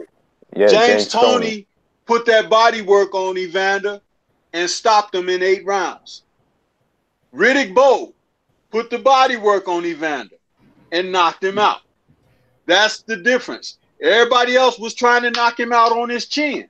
Everybody. But the 2 guys who could do good body work, Bowe and James Toney. And James Toney was smaller than Evander, but not necessarily because me and Curtis, we had this conversation recently about that fight with Evander and James Toney. James Toney was a master boxer, man. And he knew how to place body punches. He was hitting Evander Holyfield. Go back and watch the tapes. He was hitting Evander Holyfield in the body, and you could hear Holyfield wincing. You could hear him. Because he would throw a hook up top. Evander would throw that cross-arm defense, and he'd hook right back beneath under his cross-arm defense to the rib cage and to the breadbasket. Body work. And he stopped him, took his legs away from him. He couldn't get away from the right hands after his legs was gone, and that made for an easy stoppage for Toney. It was like easy work. But nobody would know going into the fight that fight would end that way. But if you understand the type of boxer that James Toney was, it's not a surprise. There's a reason why James Toney didn't never get a rematch against Roy Jones. And that's not James Toney's fault either. But see, when you're talking about a guy who has skills, 5-dimensional fighters, because I consider they're the level between 1 to 5. A 5-dimensional fighter can beat you every kind of way. A 2-dimensional fighter can knock you out or take you the distance. A 3-dimensional fighter can win on points or win from dropping somebody or something tactical. But that 5-dimensional fighter, that's one of the most dangerous fighters you can be in the ring with. And it's not a lot of those out there. Right. Yeah. Who would you say right now, since we're on this? Because those are my favorite type of fighters, are those who are like basically a pot of gumbo. You get something, you get a little bit of everything. Ain't nothing wrong with no gumbo, man. Gumbo ain't did nothing to nobody. No, but that's what I'm saying. I'm just using that as a thing because, you know, with gumbo, you can have shrimp, you can have vegetables. That's my favorite one. My aunt, you can have. I would go to Atlanta. See, you messing me up, fool. You making me think of some shrimp gumbo. No, but look, I like those fighters the most, okay? Now, this is my question for you. How many of those fighters and who would you say exists to this day right now? Active fighters. The only guy that I can see right now who is 5-dimensional is Earl Spence. Is I'm gonna say him. Wrong. Crawford. Crawford is the only 5-dimensional fighter out there right now. I knew it. And I will say proven, okay? But the others, there may be some others who haven't had their chance to shine yet. But I say Earl Spence is a 3-dimensional fighter. You see, he hasn't been tested to that point where he has to, and I love how, you know, my man Best Fight the Best say he go into his toolbox and come out with something new, you know, that you haven't seen of him yet. That doesn't mean he doesn't have it in his repertoire. It just means that it hasn't had to be called upon. Well, Terrence Crawford has. And the fact that he's an ambidextrous fighter, that puts him above a 3-dimensional fighter right away because he can fight equally effective from both sides. You see? And that's a hell of a problem because if a man is comfortable equally on both sides, the last guy that I remember that was like that was Marvin Hagler at the top of the sport. Yes, sir. At the top. Yes, sir. You know, we're not talking about a good fighter and won a title. We're talking about the elite level. The last one I knew who was like that was Marvin Hagler. And Bud Crawford is like that, 5-dimensional like that. Because Hagler could outbox you. Hagler could outslug you. Hagler could beat you on points. He could knock you out. He could fight orthodox and southpaw. Dude, that's doing it all. Right. I have a question doing for it all. you. I have a question for you, and I wasn't gonna say I say this. He's a prospect, mind you. You know, he's very much a prospect right now, and it's about time for him to step up and things like that. But what about would you say Jaron Ennis is looking to be that five-dimensional fighter? Because Well, from what I've seen thus far, it looks like he can do it with all. the prospect, it's not even in the conversation because a prospect is on a path. You see, he's on a journey. Yeah. But you're talking about someone who has arrived at a point. Terrence Crawford has done that. Andre Ward was probably a little bit more than a three-dimensional fighter because he was so intelligent, but he didn't have that power to erase a guy. That right there kept him from being a five-dimensional fighter. Do you understand what I'm trying to say here? It's like there are guys who can navigate between being better than a three-dimensional fighter. If you're better than a three-dimensional fighter, that means you're a man who can not only win titles, retain titles, you can jump weight classes. You know, it's like you're complete. You know, and Andre Ward was about very close, but his ring IQ made him very close, even beyond the talent that he had, because he could get in there against guys who were much more fierce punchers, who were much more stronger and bigger, that had reach advantages, speed advantages, but he still found ways to defeat these guys. You know, so he was the most recent off the scene. And then, of course, Floyd Mayweather. So Terrence Crawford, when you remove Floyd Mayweather, he's the natural candidate to put right there in that same place where Floyd was. Because when he wants to, he could be extremely defensively responsible. But Terrence Crawford, he's got that dog in him. He likes to fight. He's different. He's got a different mindset than Floyd has. So if you hit him a shot, it's not the same as like Floyd don't want to be touched. You know what I'm saying? Terrence Crawford is like, if you hit me, I'm gonna show you I can hit you harder than you hit me. You see what I'm saying? So it's the makeup of the individual.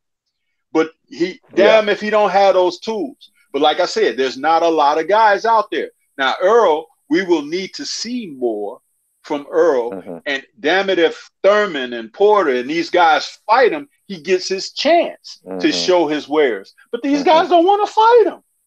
And that's not his fault. Let me ask you though, Stormy B, man, if he obliterates him quick, you still might never get to see it. Well, see, if he obliterates him quickly, and who are you talking about him obliterating quickly? Which fighter him facing? Both. Okay. Let's put it like this. He will not obliterate Keith Thurman quickly. I'm sorry. Whether you like Keith Thurman or not, whether he is his style you appreciate or you don't or whatever. Keith Thurman has a very high IQ. And what he doesn't have in his fighting ability, the IQ kind of balances things out. Remember when he took that big bad body shot and it hurt him and he got on the move and everything? He turned into a boxer. And guess what?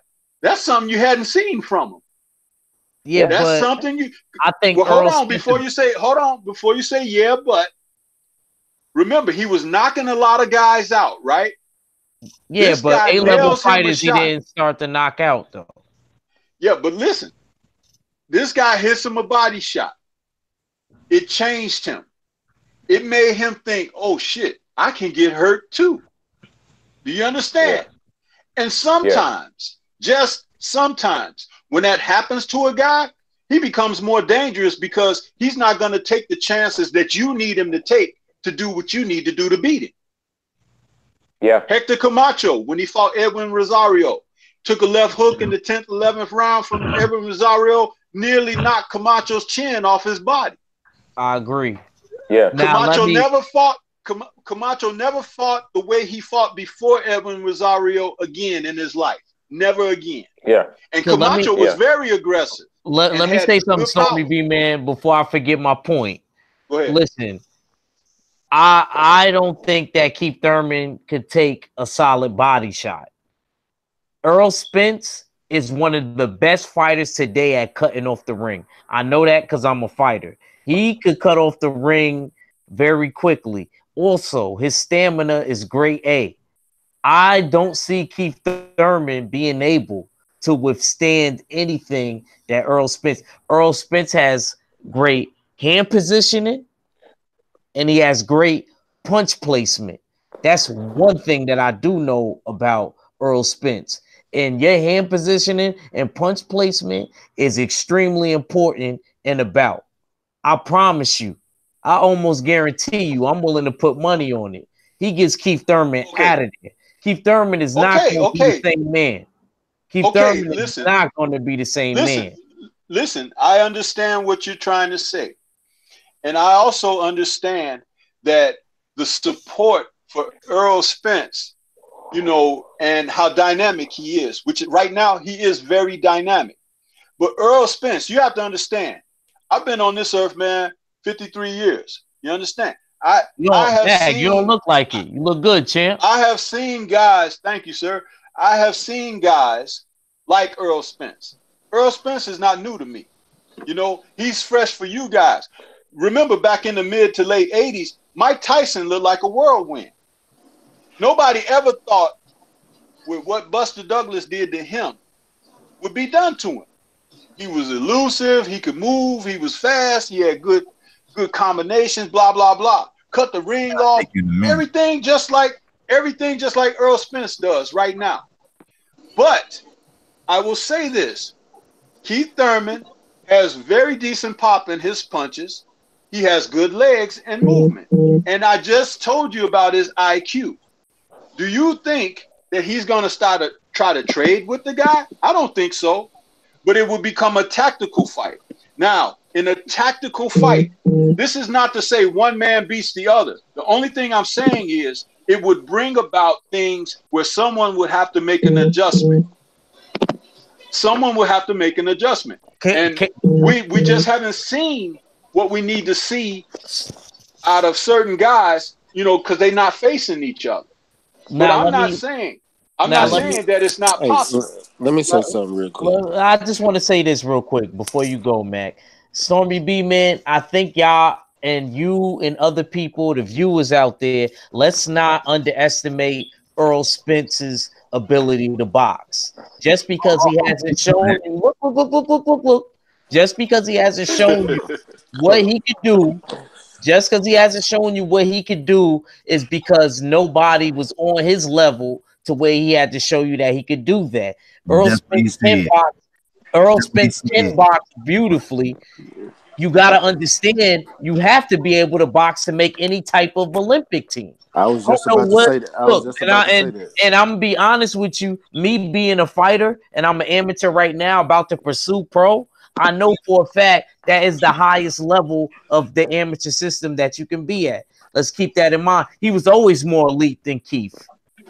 Keith never made the Olympic team. Keith was the alternate.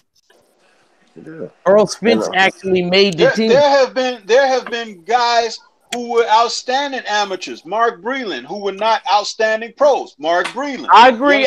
Mark Breland was probably the best amateur of all time. Yeah, he was. But that doesn't equate to what I'm trying to say. See, I understand what you're saying, and it's okay to be enamored by someone's ability. But you have to also understand, like for me, I'm from a coaching standpoint, right? Yeah, you're right. Every guy puts his pants on and his shirt on and his belt and tie and everything the same way, unless he's missing some extremities, a leg, an arm. You understand what I'm trying to say to you? I understand exactly. And if you cut the guy open, he's going to bleed just like everyone else does. You're right. Right. So just because a guy has a huge punch doesn't mean anything. Razor Ruddock punched far harder than Mike Tyson and got knocked out. I actually don't think that Earl is the hardest puncher. I actually think Earl, like I said, his punch placement is what's going to do you dirty. Like his punch placement, he knows where to hit you at. Like knowing little subtle things like your forehead is the thickest part, and you know that the side of the head is the thinnest part of the skull. You know, I know for a fact Earl Spence knows little subtle things like that. And I always tell people the littlest details sometimes is the most important. Earl Spence knows that. And let me check this out. Check this out. Earl, go. Check this out, Ack. I will present something else to you. Jab. He actually could change the dynamics on his jab. He's like one of the few boxers I've seen that. He could light touch you with the jab. He'll throw a piston like jab. I never seen Keith Thurman change the range or the speed on his jab ever. The best thing I seen Keith Thurman do is punch from different angles. Hey, let me be the mediator between you two. Nah, because I see it from you. I do. No, I love no. Go ahead. I know, because Stormy, you man, my guy too. He followed me. I interact with him on the chat, and I just want to. This is what I want to say. I agree with both of you. That's it. But I also have disagreements with both of you. Boxing, you got the coach, you got the elder. To understand it, both. Mac, you breaking up, man. Can't be coming on here trying to explain stuff or you breaking up, champ. Because hold on. You know what? But Earl he don't use a lot of stuff he got because he don't have to, because he always get them out. Hold on. Am I breaking up now? Nah, you sound good now. Sound solid now. All right, well, here it is. I'm not saying I agree with both of you guys at the end of the day, but at the same time, y'all can be looking at a different one because, like you said, Stormy, you've seen fighters like Earl throughout boxing. Period. To be honest with you, just about every boxer in boxing has a equal boxer in the past. The only ones that might not is probably Deontay Wilder, because you never seen nobody like him because he's so unorthodox. You haven't seen nobody like him, and another one, you ain't seen nobody like Tyson Fury because you've never seen a 6'9" fighter with footwork like that. I don't care what nobody say. I've never seen, not even in no history. It's true. And even that 6'8" Asian fighter, he didn't have footwork like Tyson Fury. So that's what you call enigmas. But when it comes to fighters like Earl, what makes Earl so different from fighters of the past is Earl has he got IQ too. He has great ring IQ. But one thing I say is different is that his body punches aren't like normal body punches. It's like he goes to the body, but he looks for particular places to place his punches on the body in the middle of fights. And he don't mind taking your hardest shot to do it. How often do you see fighters like that? And he got a mean chin, and then he's throwing jabs and connecting on head shots at the same time. Because he done hit you in the body with 3 good shots. That's it. Let's just say he hit you with 3 good shots. Now you so worried about him going back to the body. He done caught you with 4 up top and then went back to the body. So you don't get that often. Now you got your fighter backing up because you thought you was gonna come forward on him because you thought he was gonna be with that fighter that's gonna stand in front of you, but he's not. So now you backing up and he's cutting the ring off instead of giving you an onslaught of attack and you're not fighting back. That's the difference between Earl and fighters like Terry Norris or fighters from the past. I've never seen nobody do things like that. And here's the thing, Earl is a great boxer. He just doesn't have to box because nobody is pulling that boxing out of him, because you saw him box in the Olympics. You saw him box in amateurs. He doesn't have to box now. He just going in there and fighting and doing what his corner is telling him to do. But when he actually has the box, something like Keith Thurman. When Keith Thurman fought Danny Garcia in the first 4 rounds, he wasn't boxing. It wasn't until Danny caught him that he started boxing. Same thing I can say about Earl. But here's the thing. He's not going to be able to just get away from Earl like he wants to. He can put on them track shoes, because one thing I can say is Keith does fight on his back foot pretty nice. I got to give him that. He does fight on his back foot. Well, stay ready. Nice. Let me ask you this question here. When's in a boxing match, you got 2 guys in the ring. When's the best time to hit a guy? The best time to hit a guy? Shit. When's the best time to hit him? What's the perfect punch? Range. When you're in punching range. Well, No. It's not that simple, but it's more simple than you believe. When is the best time to hit a guy? Shit, every time is the best time to hit him in my eyes. No, the simple philosophy is this: the best time to hit a fighter that you're facing across the ring from you. You talking about when they throw a punch? Exactly. Because at the moment a man throws a punch, he's open. Exactly. He's open. My when you're standing across from the opponent and he got his guard up, he ain't open. He ain't open. Mm-mm. So the first time that he does anything with his hands, whether it's a feint, whether it's a shot thrown, a jab, a hook, a check hook, right hand, uppercut, whatever, you're supposed to know what the exact counter for that punch is. The good trainers will teach you how to punch, when to punch, where to punch, why to punch. Agreed.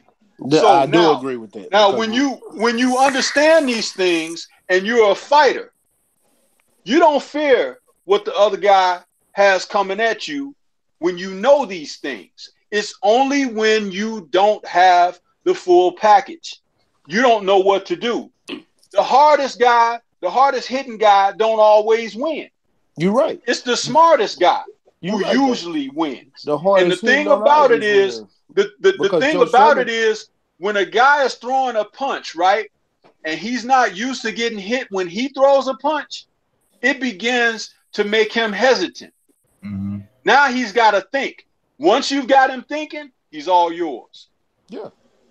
But if a guy doesn't have to think, if a guy doesn't have to think, if he can only go out and execute what he's doing or whatever, and he has someone who's going to comply, guess what's going to happen? He's going to be very successful. So check this out. Can I say something? Yeah. Go ahead. Can I rebuttal real quick and then you say something real quick, Kurt? This ain't gonna be quick. This ain't gonna be quick. You completely right. But where I say that Earl Spencer's already won the fight is because Keith Thurman is already scared. And I 100% believe that he's already scared. All right, Kurt. You know, that's funny you say that because I was thinking the same thing. He's already defeated psychologically when it comes to Earl Spence. Certain fighters see, they just know they feel very uncomfortable facing other certain fighters. Durant always was very uncomfortable with Tommy Hearns. Roy wasn't that comfortable with Antonio Tarver. You know, Tarver used to antagonize Roy, and it came to fruition. And this is the same thing with Thurman and Spence. You know, Spence is a very cerebral fighter. Spence has a lot of Marvin Hagler in him. He has a lot of Julio Cesar Chavez Sr. and Rafael Gomez in him. He's that type of killer. You know, I know Earl can box, but he'd rather take you out of there because that's his mentality. So he hasn't shown he can box. And, you know, now he's fixated on take you out. That's his personality. Certain fighters, they develop a certain persona in the ring. He's quiet out the ring, laid back, but inside the ring, he's a killer. Marvin Hagler was like that. You know, we all know he can box, but Marvin was a technical boxer at the beginning of his career. Then he changed after the Antifermo robbery. But Spence, you know, he has a formula, and I like a fighter who has an identity. You know, if he fights a Terrence Crawford, he probably put some few wrinkles in his game. He's going to have to because Terrence Crawford is a five-dimensional fighter, you know, like Stormy said, you know, but against Mikey Garcia, he ain't going to box, or against 99.9% of people, he ain't going to box because his identity is I ain't punching to the target. I'm punching through the target, meaning your ribs, you know, and your jaw. So that's who he is. So he you know, he hasn't had to show what wrinkles he got. That's why I want to see the fight. When you have a super fight like that, they tend to bring out, you know, strength and weaknesses in each other.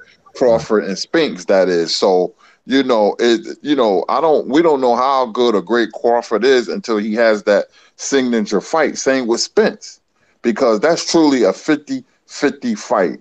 You know, anybody else, I would favor Crawford or Spence to beat anybody in that division.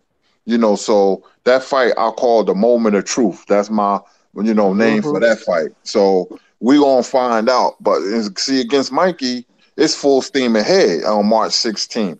He gonna break Mikey down, and then he gonna try and knock Mikey out like he does everybody else. Crawford breaks you down. He box like he did Benavidez. People they say they wasn't impressed with Crawford against Benavidez, but I was, because Benavidez was a long fighter and he was having trouble with his reach. Khan gonna have his moments. They're gonna be few and far between, but Crawford gonna break him down and get him out of there. So that's how I feel about it. I 100% agree with you. The only fighter that I think that can give Terrence Crawford trouble and Terrence Crawford still come out with a win, but it's going to be a hard fight besides Earl, is Kell Brook. That's it. May I say something about what Stay Ready said real quick? And this goes to the, people will say Earl Spence is not skillful, but do you know how skillful you have to be to actually hit someone in a certain place and make that person crack in a matter of, I would say, less than a couple of seconds, basically, that you know where exactly to hit that person? That's very skillful. It's very difficult to do that. Like, I don't think people think about that, like, to be a precision puncher and actually do it in the amount of time that he does it in, like, that's very, very hard to do. But he's not the first or the only person to have done that. Mike McCallum was one of the best body punchers in the history of boxing. And there were champions who refused to face the man because of how he would break guys down. He could box, but he liked to put his hands on your body. So and the thing about the thing about body punchers is that they wear on you mentally. You see, and the thing is like you have to have courage to go to the body because you got to be close enough to the guy to hit him in the body. I was gonna say, so basically he the same person that Earl Spence is, because people are scared to fight Earl right now because he's a body technician. And see, the thing about Earl is he don't just attack the body, he'll attack the head too, but we know him for attacking the body because he got so many body knockouts. But he just like to break his fighters down, and then he goes up. He goes is body head. That's him. That's all fine. How many fights does Earl Spence have professionally? 20, what is it, 23? I think, about 23. Yeah, I think. Okay. Yeah, 23 or so. Yeah, that's nothing.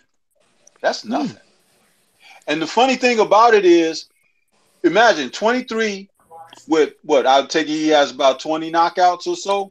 21. 18, 21. Okay, that's pretty good. But that's a baby in boxing. It really is. There is somebody out there that you ain't never heard of hitting the bag in the gym right now that might have that man's name on their legacy. That might. I said it ain't say positively because we haven't seen it yet. But it's possible because why? I've seen it happen in history. See, this is the thing. No guy is God in that ring, man. One night he could go in there and hit somebody and crack his hand and be so worried about his hand got cracked mentally he can't focus and he get knocked out. It can happen. But I'm not hoping it happens to him. I'm just saying that this is how you have to look at fighters. The old saying is never fall in love with a fighter. You see, because they'll break your heart. You can watch them, you can support them and things like that, but it's like it can happen. Oh, believe me, Let me say something, Sophie B, man. If that's the case, and if you feel like that with Earl, then that's definitely gonna happen with Keith with his injury-prone self. Well, the thing about Keith and Curtis and I talked about this before earlier. I think the man done got a little money in his pocket. He got a little woman in his corner, and I think he's kind of content. That's when he was hungry. He definitely gonna lose to Earl. I definitely wouldn't bet on him against Earl. With that type of mentality, Earl is still hungry and still got stuff to prove. There you go. I would never put my money on a man like that. But I didn't say you should put your money on him. I was giving actually scenarios of why a fight can be more competitive than someone may look at it on the surface. It's easy to pick a guy and say, wow, he's destroying people. I expect them to destroy the next guy too. And then something that you didn't even know could happen or be a part of the scenario and change everything. And I completely agree with you on that. But I'm going to let you know I'm not a fake dude. I was picking him back even when, you know what I mean, when Keith was at the height of his career. And I promise you I'm going to do a little video with all my boys that picked against Earl.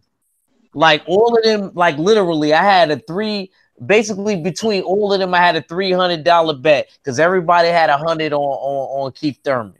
This is when Keith Thurman just got done beating Porter and Danny Garcia. And I'm telling you, all of my boys in my apartment complex was picking Keith Thurman to beat Earl. And then Keith Thurman mysteriously got injured and we never heard from him again.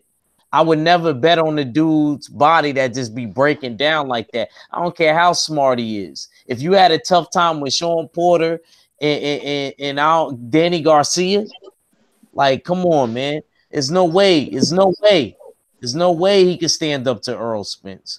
And I respect you as a coach. Shoot, I feel like you one of my coaches just by listening to you. Like, real talk. You know what I mean? But I just got to be honest with you. If I'm looking at it being in that squared circle, I just don't see what Keith can do. I don't even think that he makes it past Sean Porter in the second fight. If they even make it. Shit, I do. I think Sean Porter is going to be a handful.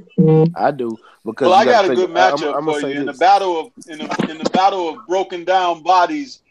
How about a match between Kell Brook and Keith Thurman? That'll be pretty good. Oh my God! Actually, I would favor Keith Thurman in that fight too. But why? Why? Kell Brook can box pretty good. Do you see? This is what I'm talking about. Do you remember when the fight that Kell Brook had with Porter, and he took the title, right? But he bullied Porter the entire fight. Why couldn't he do the same thing to Keith Thurman? Because actually Porter is physically stronger than Thurman. But I think Keith hits harder. Keith hits harder though. Hold on, Fuller. Let me say this. Let me jump in real quick. Okay. Because I'm gonna explain why he can't do that to Keith Thurman. Because Sean Porter is a come forward fighter. He's a brawler. He is not a boxer. Keith Thurman is a boxer. You're gonna have to really get in there. You're gonna have to take punches to get in there and to grab hold and to push out to bully Keith. But you're gonna have to take punches to do that. You didn't have to really take punches from Sean Porter to do that because Sean Porter's coming to you. You grab, push off, and then throw a couple of punches in there and hit him every time. You're not gonna be able to do that. You're gonna have to sit there and fight Keith Thurman. You're gonna have to box. Right. I think it's a 50-50 fight. I don't. I think it's a good fight. I will say this. I think it's a 60-40 fight. And I take Keith Thurman 60. But Keith Thurman and Sean Porter, I'm taking Keith Thurman in the second fight because Keith Thurman already fought him once before. And like you say, Keith Thurman is a smart boxer. Sean Thurman is a good brawler, but he's not a smart. You said Sean Thurman. I mean Sean Porter. Y'all know what I mean. You done made a hybrid. No, I've been drinking. Never heard of that dude. I've been drinking. I'm on my third cup. You know. See, you got to stop pouring up that oil on my pants. I ain't pouring up. I wish I did. No, I don't wish I had some oil. He said, no. Yo, Mac is crazy. It's that good cognac. That's all. It's that good cognac. But Sean Porter in the second fight, I think Keith Thurman wins that by unanimous decision. He's not gonna get a knockout because Sean Porter got a nice beard. You sure about that, Matt? Because we don't know how Keith is gonna look against Josecito Lopez. I'm not okay. We're doing hypotheticals right now. We're not doing it like we done seen Keith Thurman come back and beat us the boxer he was. We're doing a hypothetical. Right. If he come back and beat Josecito Lopez like what he's supposed to, then I'm taking Keith Thurman in the Sean Porter fight. Now, if he come back and look soft, look like a Rudy Poo because their hunger's gone and their You've been shoulder using ain't that already. Rudy Pool a lot. Oh, wow. Well, he looked good in sparring on where the shots Man, I seen. everybody look good in sparring. Yeah, everybody do. Matter of fact, Fuller, did I look good with the video I sent you? I'm just saying because that's just like saying somebody doing pad work. Everybody gonna look good doing pad work, but Right. when it comes to getting in that ring, I want to see what he look like against some good opposition. And when he fights Josecito Lopez, we gonna see what he gonna be like. But right now we're talking Lopez What ain't if, no can I slouch. ask y'all something? What if he loses? If he loses, well, he done. He's done. He's done. He's done. His 'Cause career is done. Lopez, he ain't no punk. You know, he's tough. You know. I agree with KQKC. I know he is. That's what I said. He's done. He's done. He if he loses against Josecito Lopez, there's no need for him to go even try to fight none of these top tier fighters. Because we know his hunger is gone, and if he loses, his morality is gone now. And now I want to ask Stormy B Man a question. Stormy B Man. So why couldn't Keith Thurman put away Leonard Bundu, but Earl Spence damn near made him have a seat? He looked like Marvis Frazier when Tyson slept Marvis Frazier in the ring. That knockout reminds me of Tyson's knockout against Marvis Frazier when Earl Spence got a hold of him. And remember, Keith Thurman was only able to put him on his ass. He couldn't get him out of there. I know styles make fights. I know what you're gonna say. A lot of times too is like it's where the shots come from. I mean, it's a lot of things. You know who actually knocked Marvis Frazier out in similar fashion? Larry Holmes. Oh, and yeah, Larry Holmes is not a big puncher. Larry Holmes hit Frazier with a shot that knocked him straight across the ring because it was a straight shot on the chin, right on the button. And then he finished him off in the corner. So it's like it was similar to Tyson. Tyson went out there, clipped him a shot. The guy was hurt and he took him out. And it's funny, those kind of things can happen. But you really should never really compare one guy's success against another guy because it really doesn't mean anything at the end of the day. Remember, I told you. Well, how about thinking like this? Say you say Thurman is scared of Spence, right? And everybody pretty much feels that, including myself. So don't think I'm not thinking this way. But what if they get in the ring and what you don't know is Spence is really afraid of Thurman. Not afraid of him like, oh, he's the boogeyman, but knowing like, I know he got some pop on his punches, so I better be careful. The moment he started thinking like that and not thinking like his normal self, that's already a leeway in for Thurman. But we wouldn't know it because we are not in his psyche. But fighters can pick up on things in the ring when they're facing a man. They're looking in his eyes and things like that. You ain't These lying. kind of things happen, man. And it's like, you never know. You just never know. Kurt and I were talking about Ali and Frazier in the Thriller in Manila. At the end of the 14th, Ali was going back to the corner to quit. He told his trainer, hey, cut these gloves off. That man crazy. I ain't going back out there. And in Frazier's corner, Eddie Futch was stopping the fight because Joe was blind in one eye and he didn't want him to take no more punishment. So Ali won the fight because Eddie Futch stopped the fight, but Frazier would have won the fight if Eddie Futch would have sent Joe out for the 15th because Ali wasn't going out for the 15th. Who would have known Ali was going to quit? Nobody. Yeah. And he got saved from quitting because Joe's trainer stopped the fight. Yeah. He actually was saved from quitting. I remember. That's an amazing thing. Actually, Ali said it after basically when they put the mic to him. He said I wasn't going to come back out. Yeah exactly. Who could have even called that? None of us. We would have been sitting there like, what? Ali wanted to quit, but he didn't show he wanted to quit. He didn't do anything where we could physically see that. And Joe Frazier was ready to come out. Even though his face was swollen to shit and he couldn't see, he wanted to go back out there for some more. His That face just tells looked you, pretty bad the first fight too. yeah, that just tells you about the intestinal fortitude of a man. So, like I said, when you're talking about the X's and the O's, it's always those intangibles, the things that you could never think about. But when you have experience, you put those intangibles in your bag too, because these are possibilities here. All of these things, your checklist, you go through these things and you say, hey, we're ready. Come what may. This is what we're prepared for. Everybody doesn't do it. That's why some people are great and others are just also rans or participated. The line is very thin.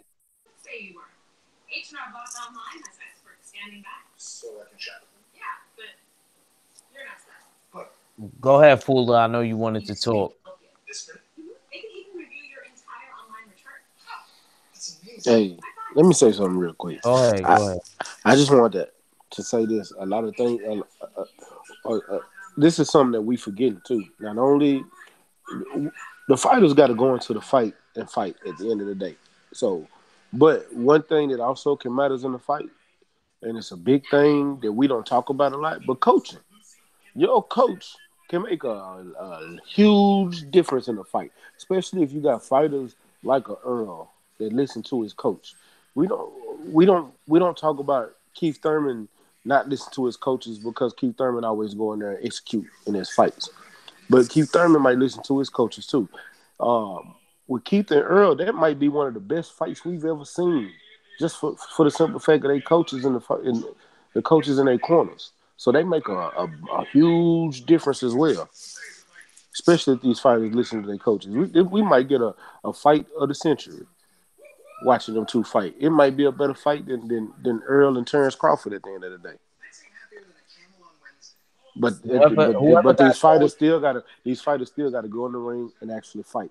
And one of my favorite coaches that yell at you now these days is Coach Kevin Cunningham.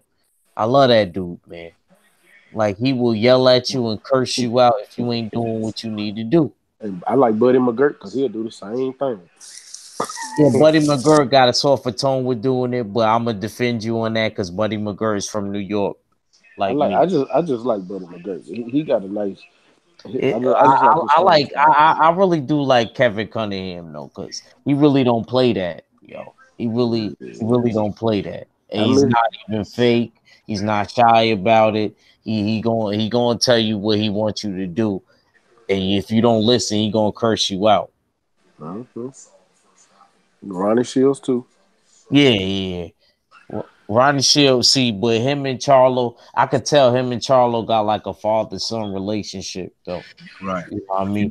Charlo don't even lie about it or hide it. He said, I love Ronnie Shields. He said, the only way I could think of him is by knocking out whoever they put in front of me. You know what happened with Stafford and Broner. They got too close and he stopped listening, you know? Yeah, Broner admitted, though, that he's like a second father to him. Right. He admitted that. At least Broner didn't lie about it. Right. You know, the coach, y'all got to keep that fighter and coach separate sometimes, you know? Well, with Broner, he's just a hard head, you know? Hard-headed, you know? But well, Mom always said a hard head make a soft bond. Yeah.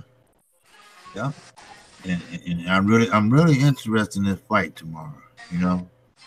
Uzcategui and Caleb Plant. Yeah, I just think it's gonna be better than we think. You know. Look, man. I could. Matter of fact, Kurt, you there? He on mute. Yes, sir. Who do you got in that fight?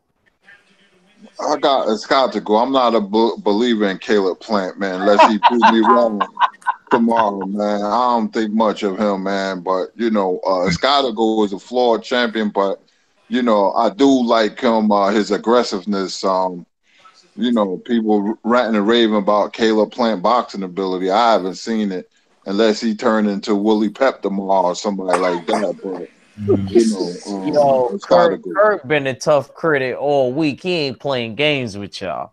Y'all better show him something. Oh yeah, and I'm glad the Cowboys lost. It made my night. Go ahead. Yeah, me too. Wow. I don't think World Breaker would be feeling you right now, but No, I hate the Cowboys ever since I was a little boy. me too. I did too since the Little Giants movie. I promise you. What? I promise you. That's America's team now. Yeah, but you remember in the Little Giants movies, they was souped up. I think they was on the snack program back then.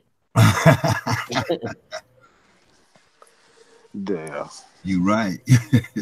I forgot about that movie.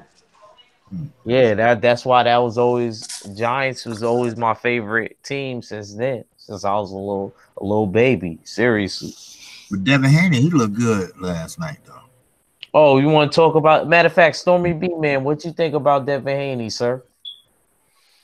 I thought that he looked, in the first couple of rounds, he looked like he was on his way to something, and then he looked very amateurish the rest of the way. And I do think that Dang, he was the same thing.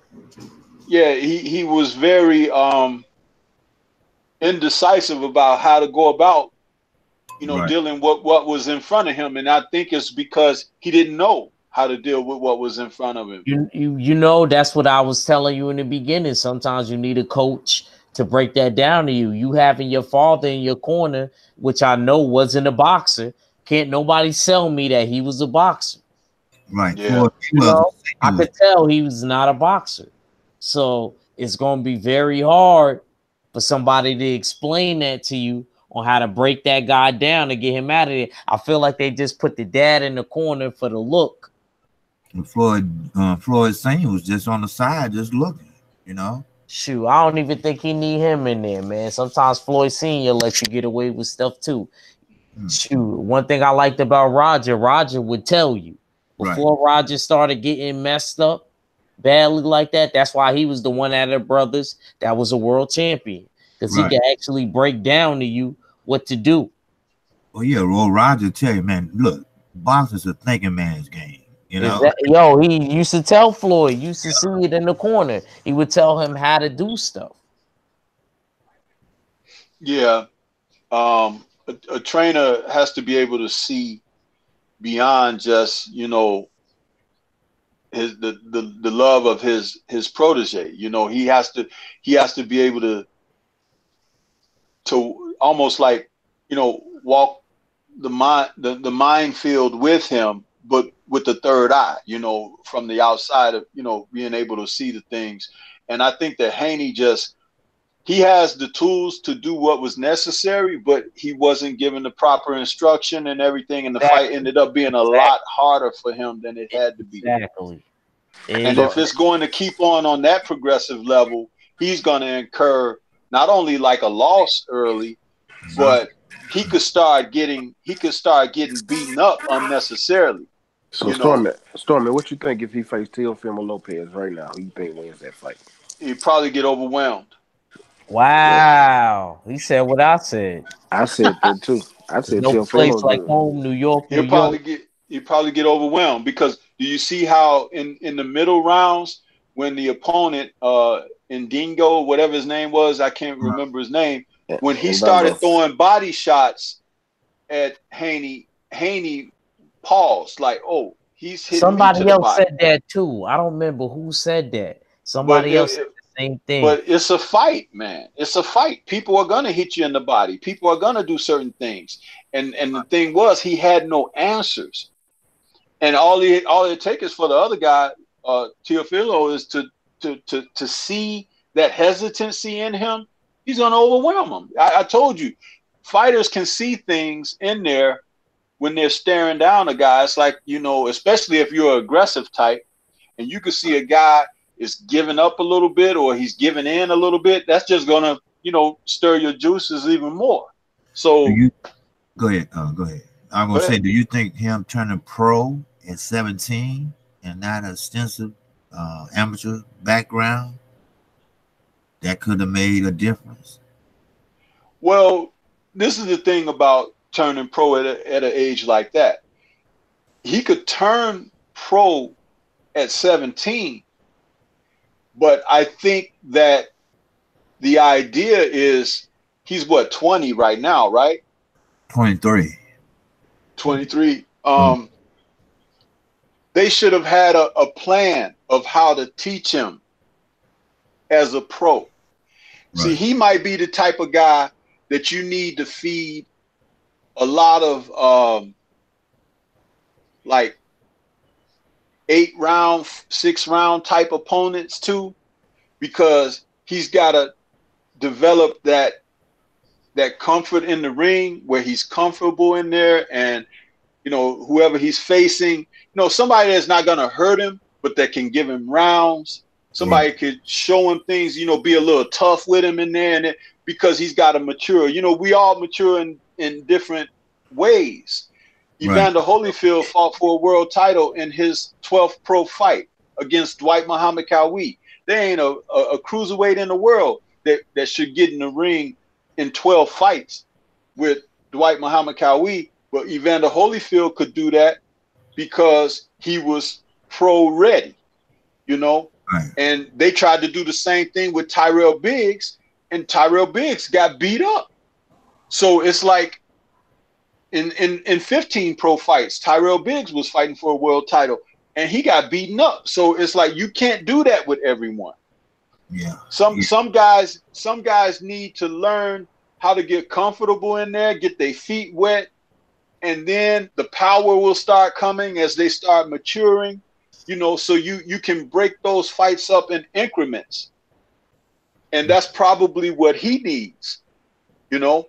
But with ring experience, put him in gyms with other guys who are, you know, world challengers and things like that, so he can get that, you know, he can get that experience in there. And you teach him in the gym. Don't let people beat up on him, but teach him things in the gym. Because when he get in that ring for a pro fight, he got to be ready when that bell ring. You can't teach him then on the spot. Yeah, that's what I figured, you know, because Shakur Stevenson, you know, he'll eat him up. Yeah, now see, Stevenson, he's got a little more. So you can actually give him a little more as far as who he's facing. You know, he seems to be special. Let me ask everybody else on the panel, because I know everybody else on the panel don't feel the same way. Big Kurt, how do you feel about Shakur against Devin? They both got a lot to learn, man. You know. Well, who would you pick if they put a gun to your head right now? I would take Haney because of the footwork. I agree with you. I think his footwork is better than Shakur. Shakur is looking to, you know, punch now, punch through the target, plant his feet, but Haney's footwork will be the difference. And I know, and Kurt keeping it real, because Kurt is from Newark. It's from Newark. That's where Shakur is from. Brick City, USA. You know what I'm saying? So I got, you know, Matt, who would you pick? For one, I'm picking Devin Haney because he's bigger. Shakur's too small. See, y'all making these hypothetical matches, but y'all are doing it in different weight classes. Shakur's too small. Devin Haney's too big. I know. Shakur like 26. Yeah, and even if he moved up, he still be a smaller fighter, and having to overcome somebody who's got more power, who got better footwork. Even though they both got a lot to learn, Shakur not ready for Devin Haney at all, and it wouldn't even be a close fight.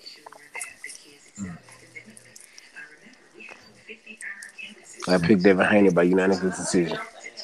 Okay. Really, I think it'll hit, and actually, I think it'll be like 9 rounds to 3, maybe. I'm being generous, giving them 3 rounds. Okay. What about you, KQKC?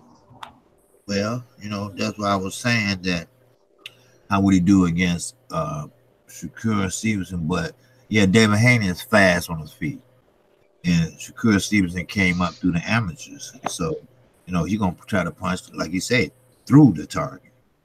But if Devin Haney ain't there, you can't hit him. He does move a lot. Like last night, he did stand still and try to punch with my man. But what they call man strength, he ain't got yet. So you picking Devin Haney, right? Okay. Yeah. Well, we got to take into account that Shakur Stevenson do got a silver medal though. He made it to the highest level at the amateurs, and he medaled. We got to give him that. We got to at least give him that. But I do agree with everybody else. I will give Devin a match. Fool, are you there? Yeah, sorry about that, man. Yeah, man, sorry. I'm just all over the place, basically.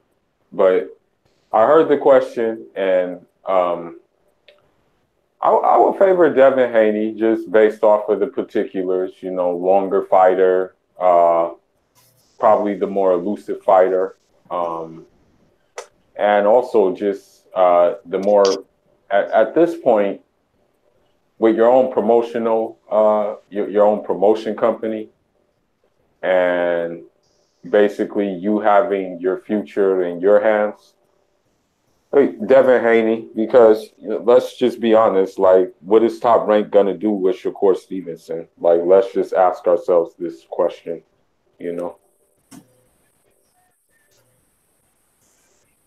Where will Shakur Stevenson be in like 3 years' time under Top Rank?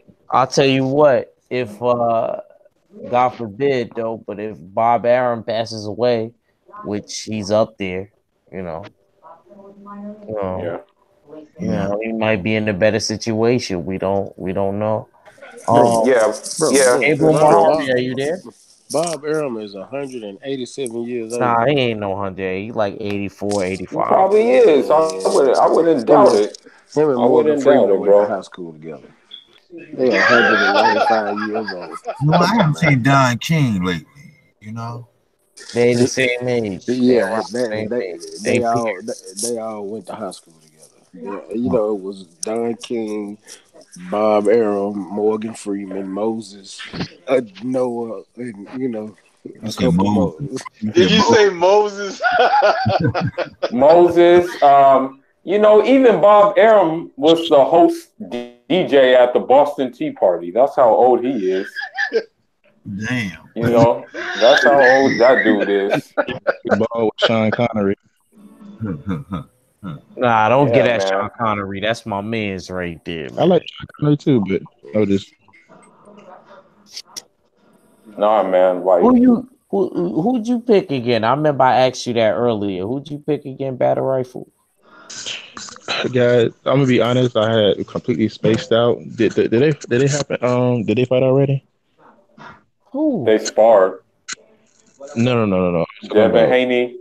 Yeah, Devin Haney, and I ain't even gonna lie. Devin Haney, he was working him. Oh, I thought you were talking about uzcategui and Plant. So they Of course they didn't fight yet, bro. They fighting tomorrow. They're fighting. Yeah. Okay, cool. I was making sure. Come on, Battle Rifle. See, now I gotta take your boxing card. You're supposed to know all this. You got so much knowledge, like I do, for a young dude. You can't be forgetting stuff like this. But who would you have? Devin Haney and Shakur. It just made me think that it was happening tonight because y'all had the live stream on and there was so many people. So I'm thinking I was live streaming it, like covering it. Bro, on Sundays I would never be able to go live like this because I'm gonna definitely be working. So always remember that. Saturdays I work too, but some Saturdays I don't. But working weekend. I got work Ferris wheel in the wintertime. He said, "Who gonna go on a Ferris wheel at the winter time?" That's how I know KQK know me like that. Yo, believe it or not, them Jewish people gonna come. Wow. Them Jewish people gonna come. They tip me the best. They tip me the best. Believe it. I can't stand them motherfuckers. Excuse my language. OGs, all the Yeah. OGs on the panel. They, Careful. yeah, I'm trying not to curse, but that's how much they annoy me. They be like, "Oh, Of sir, course, because this baby's only 1 year old. They old enough to have a good time. Yeah, so they old enough to pay. Right. Stop playing with me." yeah. Well, Stop I playing got with me. a question for you young fighters there. Okay. Who do you see and respect as a high quality coach, a coach that can get you to that championship level out there? Ronnie You know, Shields and amongst the guys that are out there right now. Ronnie Shields and Kevin Cunningham. Derek James is one of them. I like Derek James because that guy is Derek James. He just has particulars that you can like be like, okay, yeah, we can work with that, So Did you Derek hear James what I is said? I definitely one of said them. Ronnie Shields and Kevin Cunningham. Well, I'll say this. Ronnie Shields, I would definitely have a vote in favor of him because he has a background that he was around Georgie Benton. And Georgie Benton was a hell of a fighter in his day and also a trainer of champions like Whitaker, Meldrick Taylor, Holyfield, Tyrell Biggs, all those guys off the 84 Olympic team, basically, that came up through main events. And Ronnie Shields was around those guys too. So it's like, his pedigree is really good. And I think that if guys who have talent could listen to him and to try to apply what he has to offer, I think that's definitely someone, of respectability in the sport. I'm just so tired of hearing like about Freddie Roach and stuff like that. I just wish that some of these brothers get some shine because they are there and people need to call on them, someone earlier in the conversation had even mentioned Buddy McGirt's name. Buddy McGirt was a hell of a fighter himself. That was me that mentioned Buddy McGirt. That's one of my favorite trainers in the game now. And I think that his ring IQ superseded his talent. And it's funny because I've heard him speak about some things in the gym, and it's like, wow, he's one of those guys that you can get some knowledge from, but you just don't hear people mention these guys, especially Ronnie Shields, because Ronnie Shields is like he's low key. Yeah, he's very low key, and I love that. I love that he's not trying to grandstand and get out there like not to cut you off either. But he has like a hell of a stable of fighters. He has Erslan Lara. He has Jamal Charlo. He has up and coming prospects Effie Ajagba. Now Guillermo Rigondeaux went back there. He has like a stable, bro. Like that's the thing. Stuff. Like people don't understand this dude. Like, man, he packs a stable of dudes, man, for real. I mean, he keeps them sharp, And that Ajagba, that's the heavyweight, right? Yeah, that's a heavyweight prospect. Yeah, I've seen a little bit He's on a real him. good. Mm-hmm. You train Artis Filka. Yeah, like it's just like there's some. And I think he trained Kermit Central. Come on, Battle Rifle. Don't nobody care about no Artis Filka. I've been there in a joking manner, but I think he trained Kermit Central, and he also trained. Yeah, he did. He did. Artis Filka. We say nobody care about him.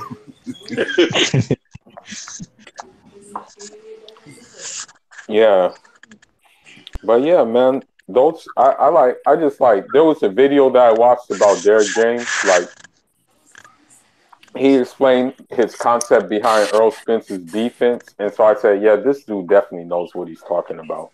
Because you have some trainers.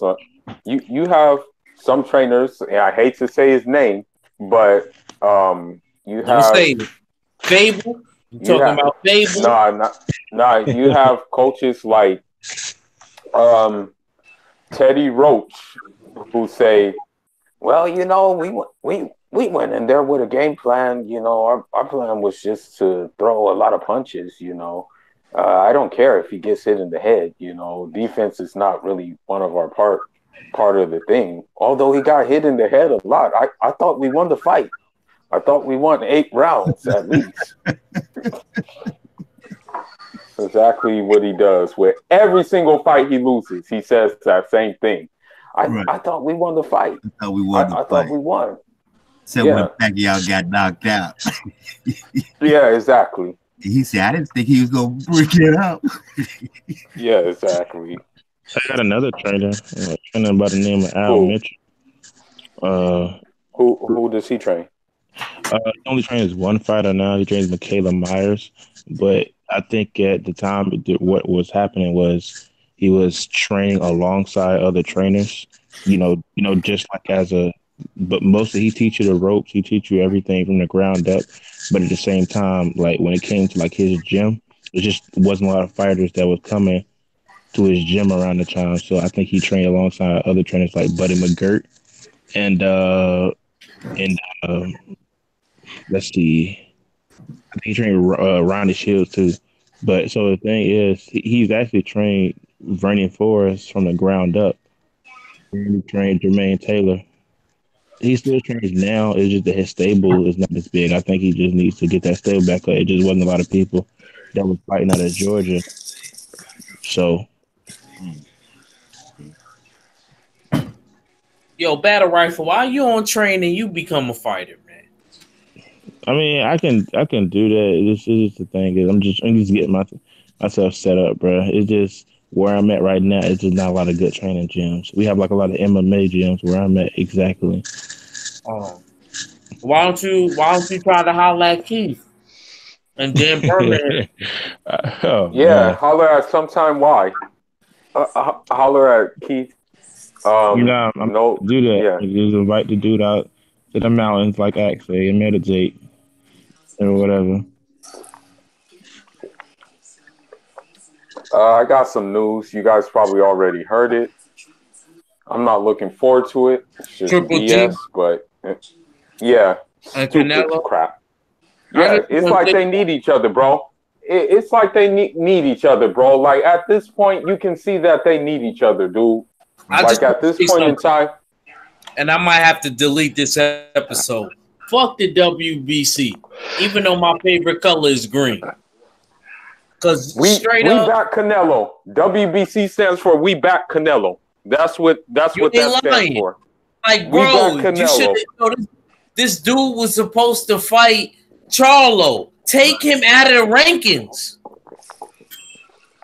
Yes. Been waiting what, 3 years? Years? He's gonna be waiting on the real, guys. I just want to say this. I really don't like the disrespect to the young black fighters out there that are earning their way and they're not getting the shot. They're not getting their respect. It's corruption. It is corruption. Man. I don't like it because it's corruption. And you see these European fighters are being angled and put in positions to get titles and everything. Exactly. And not face quality opposition. It's ridiculous. One of the things that you guys can do is continue to speak about it and voice it on your channels, because that is something that needs to be put out at the forefront. And even though somebody might try to holler, oh, that's racist, it's not racism. It's reverse racism against our fighters, our black fighters, because these men have earned their way towards shots and they're not getting the shots. And these other people are being allowed to avoid and vacate and move on to other divisions and stuff, and then have advertisements that they're so great or whatever. Like they were trying to advertise Triple G when his fight with Canelo, it was like he would break Bernard Hopkins' record or something. It's like, dude, he ain't even faced all of his #1 contenders and everything. It's like they just they put this shine on the guy that he hasn't earned. He hasn't earned a shine. And as much as know, as much as I respect Jordan as a basketball player, man, I would like right now. I would like curse him out for signing Triple G. Like, why would you sign this guy, dude? Like for real. Like, man, what? Like this guy. Like man, I'm not looking. I don't even want to. I don't. I'm not gonna watch this fight, dude. I'm not gonna watch it, dude. I refuse to watch this. I refuse to watch it, dude. It's funny that you say that. I told my man's that Bills, the big dude that I sparred that goes to the gym with me, the one I sent you the video of. Yeah. He's like, yeah, I told you that's the fight that makes the most money. It makes sense. I'm like, yo, bro, he could fight Charlo. All of us want to see him fighting Charlo. He'd have made mad bread fighting Charlo. I promise you. And Charlo's fight, his brother's fight, was the second most highest viewed fight of 2018, besides Terrence Crawford and Jose Benavidez. They both ran away from the Charlos and fought each other, and then moved away again because Canelo was right there for Jamel, and then Triple G was right there for Jamal, and they both ran away from those two guys and fought each other, and then moved away again. What kind of shit is that, man? That's ridiculous. Cowards. Basically, look.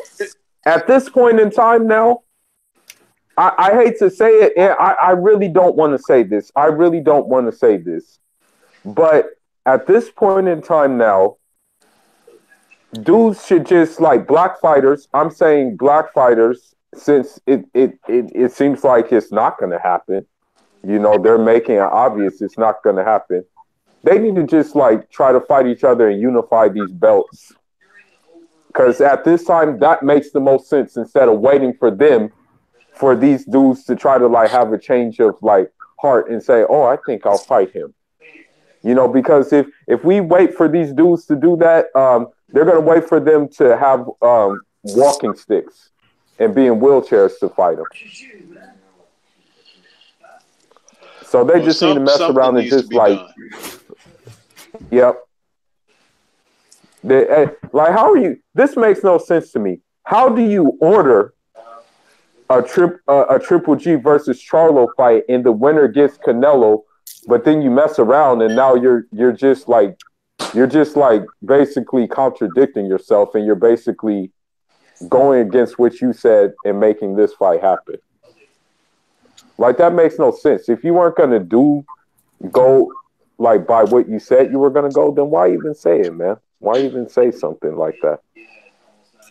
Why even order a fight? That makes no damn sense. It really doesn't. Yeah. I'm not looking forward to seeing this fight, bro. Like the second one, he did enough already. Like we saw what happened. I mean, he won. I wish that Danny Jacobs would have took that opportunity that he had and done something with it and knocked that damn Triple G's head off.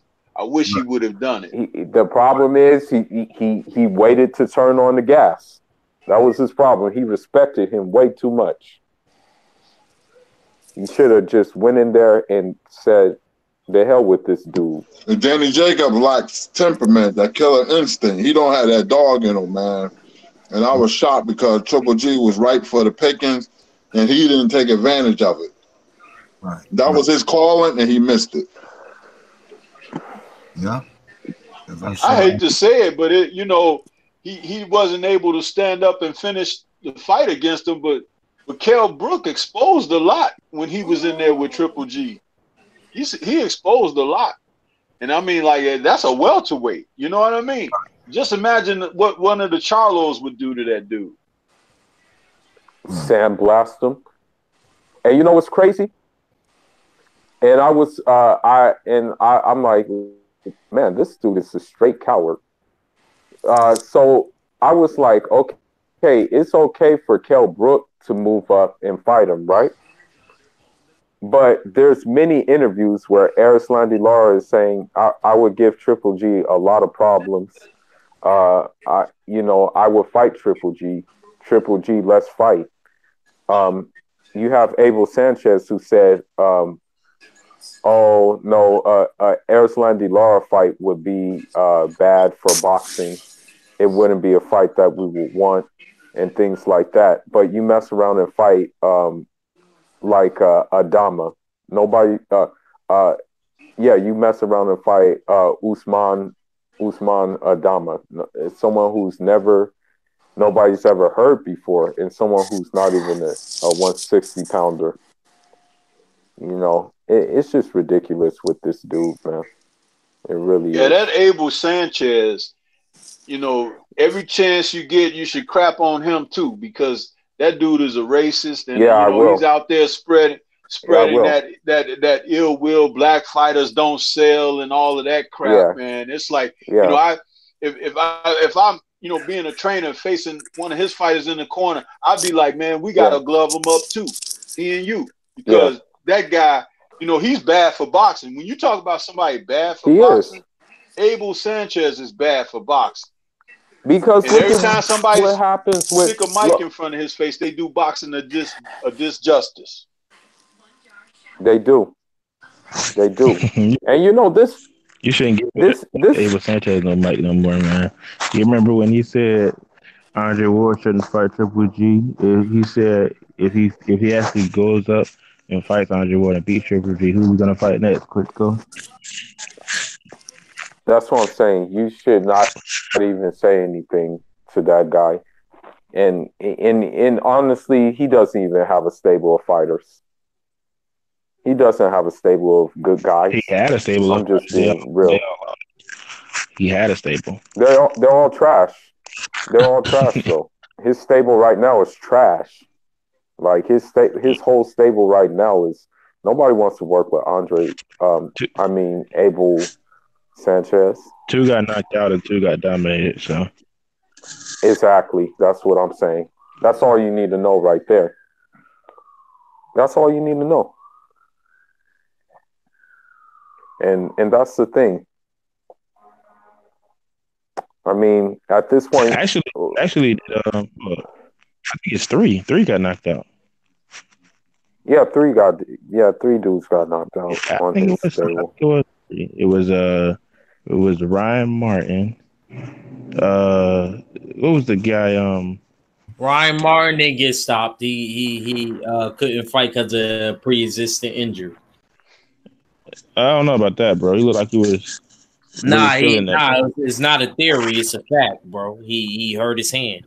That's why he wasn't throwing his right hand. If you pay attention to the Josh Taylor fight, that was like 2 injuries in one night. Yeah, because that was the same night the guy broke his back or something. So then he trained Gassiev. Yeah, he trained Gassiev. Gassiev lost to Usyk. And then you have I can't remember. Trying to remember right now. The guy who fought with Mauricio, not Mauricio. Who was lost this year? I'm trying to figure out. Did Southern Barrera fight Bibble this year? Maybe that was last year. Yeah, I think it was last year. Yeah. Yeah, so that's another knockout. Yep.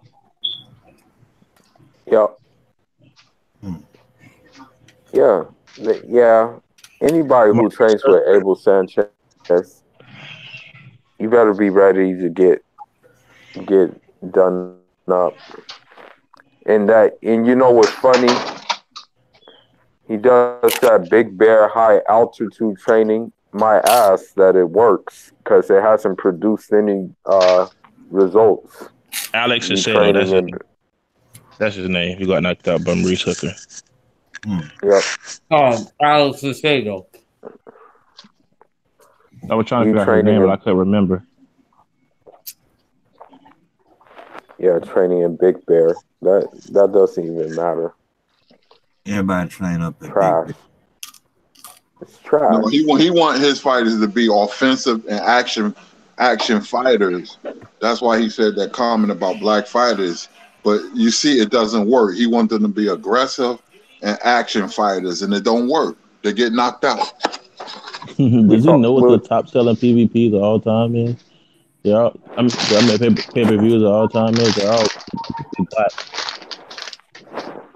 They're all black fighters. I wonder why he would even say that. Just keep your mouth shut, bro. That's all you have to do. Just keep your mouth shut. Keep that thought to yourself. He needed an excuse. Yeah. No, see, every time he opens his mouth like that, you know, there's a certain contingency out there that he's speaking for, you see. Right. And that's how he continues to get his shine, because when he says things like that, there's a certain contingency that supports that. But they don't speak it. They allow people like him to do so. But then he gets that support, you see. And that's what we have to wisen up to. You know, every time you run across someone like him, you have to have a counter ready to smash that and to put that down. I want to say this, man.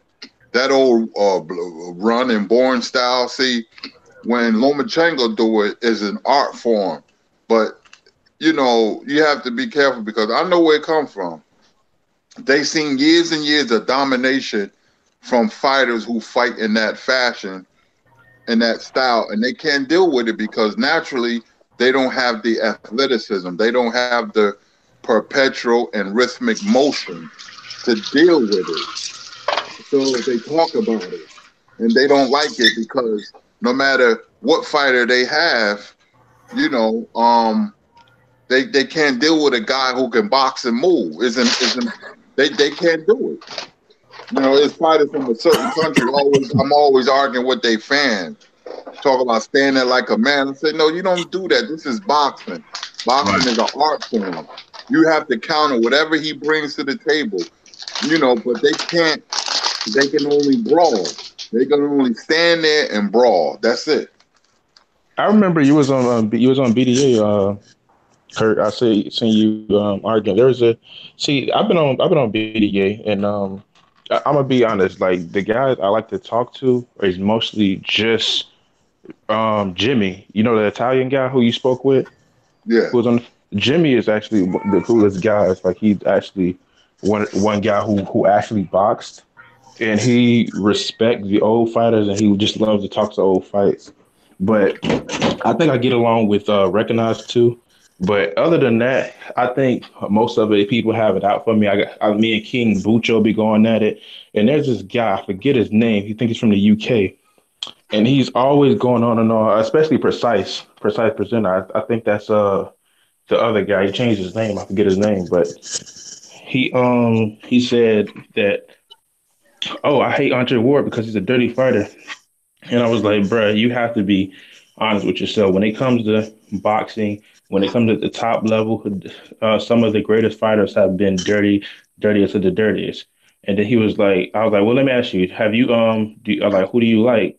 And he was like, I like Triple G. I was like, okay, I've seen numerous occasions where Triple G will hit below the belt. And I've actually seen him on more than one occasion when he was fighting Gabe Rosado, use his left hand to pull Gabe Rosado into his uppercut. And he was like, you're making up stuff. And I'm like, no, I've seen him do it on numerous times. I'm like, well, let me ask you. You say you hate clinchers. Do you like Roberto Duran? And he said, yeah, I like Roberto Duran. I'm like, okay, well, there's nobody that clinches more times in the fight than Roberto Duran, but yet he got away with it because he knocked people out.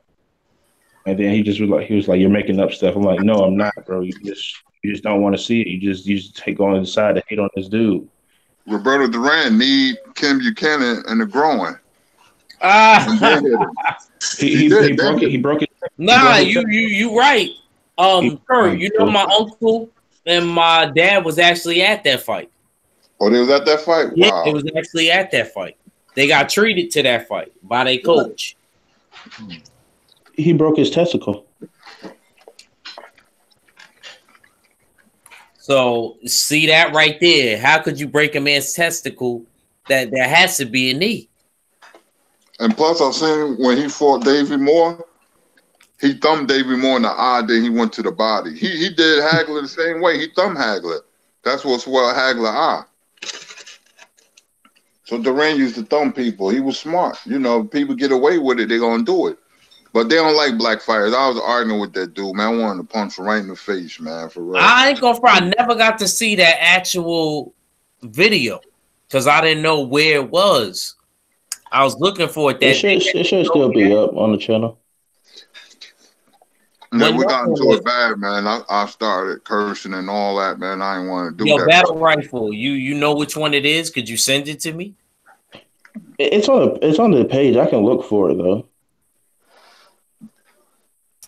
It was a live stream, but I'll try to see if I can find it. Because on their channel, the way it's set up, you can't see exactly who's in the panel. You just have to listen out for people, and that's why it's so hard to find out who's in the channel and who's not.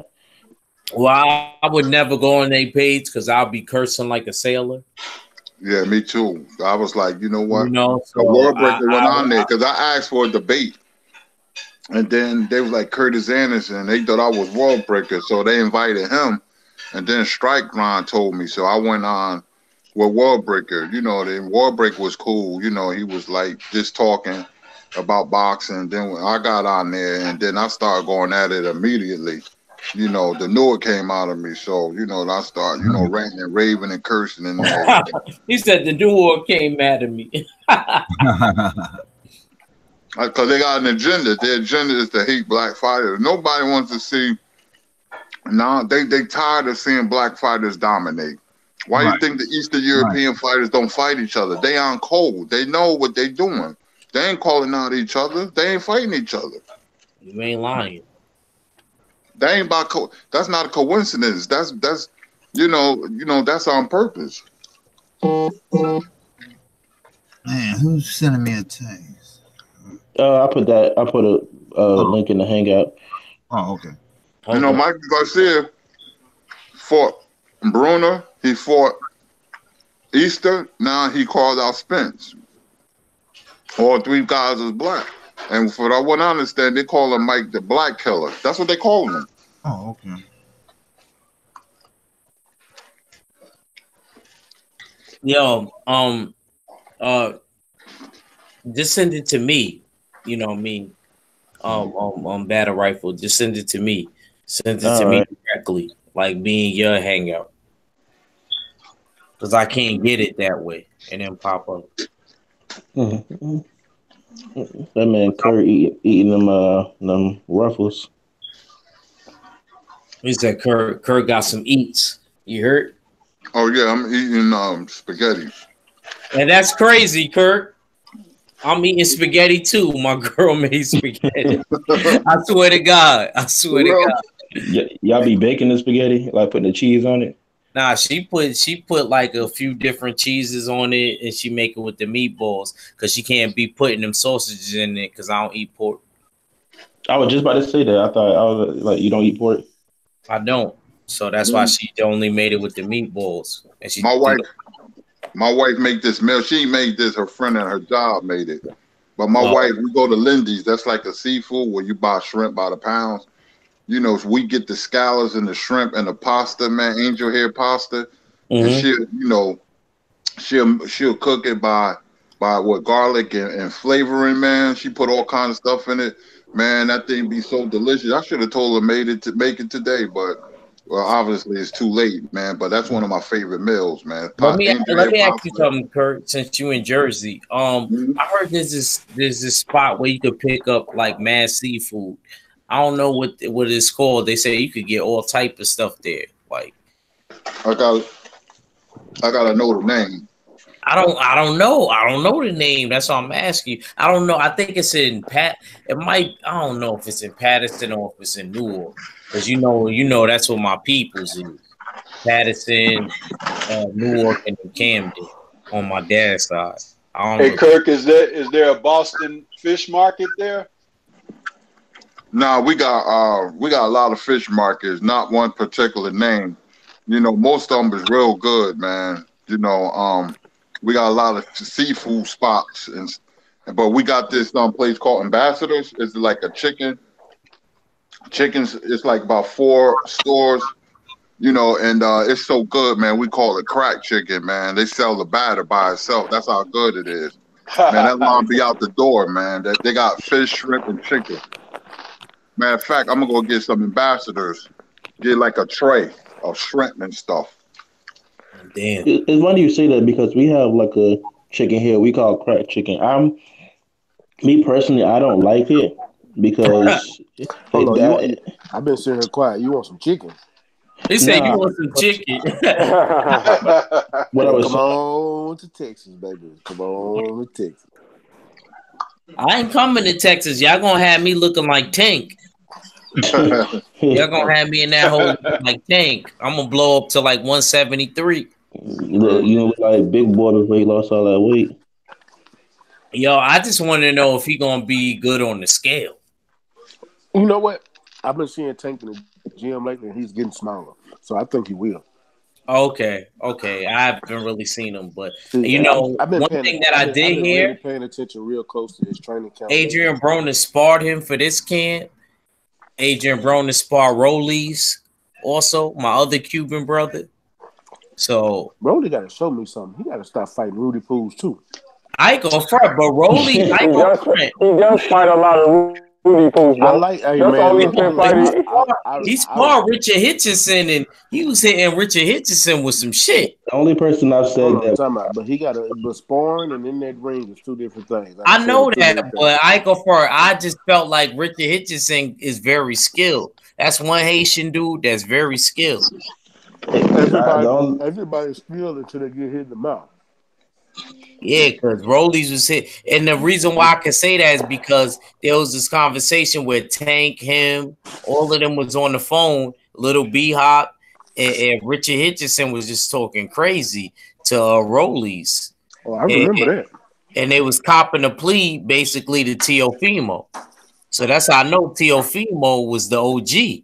Because they wasn't trying to talk. It was like, nah, we know about you, Teofimo. I was like, damn. Teofimo's the OG like that? Yeah, so he copping a plea?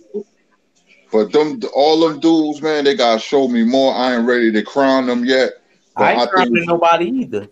I think Jerron Ennis is like head and shoulders above everybody, but I just want to see more. He is. All of them. I remember when I thought Amir Mom was the future, man. He lost twice, man. It hurt my feelings. Granado's messed up his career. He was never the same after that. You remember Amir? I'm still a Granado's fan, though. Granado's going to beat Danny Garcia, man. You think so? But I'm not convinced, bro, because I think the judges have it out for Granados. He's been arguably robbed his entire career, bro. It could be. Let me talk to the two Chicago dudes. It could be my fandom, though. KQKC and Stormy B, man. How y'all feel about Adrian Granados? Well, I talked with Adrian Granados over at he worked at the Garfield gym, Stormy. Oh yeah, you said that's not far from you, right? Right. Well, it's in the city. I'm out in the south suburbs now, but okay. Dan Ryan and get off at 55th, you right there, But yeah, he think the judges have it out for him. He like blackball, he think. I don't blame him. But I don't think that's the case. I just the style he fights. I don't think they, he get clear. He don't have no clear punches that the judges can go by. So that's what I'm looking at. But neither do Sean Porter, really. Till you get him on the ropes and go to work. But I don't know what it is with Granados, but he fought Sean Porter pretty good. And another fighter comes out of Chicago, out of that same camp. Big boy, what's his name? I forgot his name. You know his name, Stormy? Which one? He's big. He's Jamaican, I think. Out of Garfield? Yeah. Well, I'm gonna be perfectly honest. I've never really liked the Garfield gym. Okay. And the reason being, because I worked out of Fuller Park for a long time with my mentor over there, Eddie Davis, and out of the north side, out of Clarendon Park. Right. And the guys out of Garfield with George over there running that gym, and out of Windy City, what they used to have a philosophy that they let guys get beat up in the gym. And that's totally against my philosophy on, especially if you got prospects that you're looking to put in a position to learn and go somewhere. Some of them guys have had careers in the gym, Right. and you're supposed to learn in the gym. Okay. And I've seen, like, when they've stepped up and put guys on TV and everything, a lot of their fighters ended up being the opponent because they were accustomed to taking abuse. Right. And it is really a part of the DNA of that gym, and I never liked it. I never liked it, man. Wow. Whenever I had guys out of our gym that would, like, in the tournaments of the Golden Gloves and stuff like that, we'd always be trying to box circles around those guys because all they knew how to do is just fight, but they had very little when it comes to skill. Right. And that's how Adrian Granados, he fights like that, And Frez Oquendo came out of Garfield, and wow, when he got out of there, he got better, and he went on. He went on and he got in. He went over in Puerto Rico and got with Trinidad's father, and he started making a name for himself in his heavyweight career. Okay. What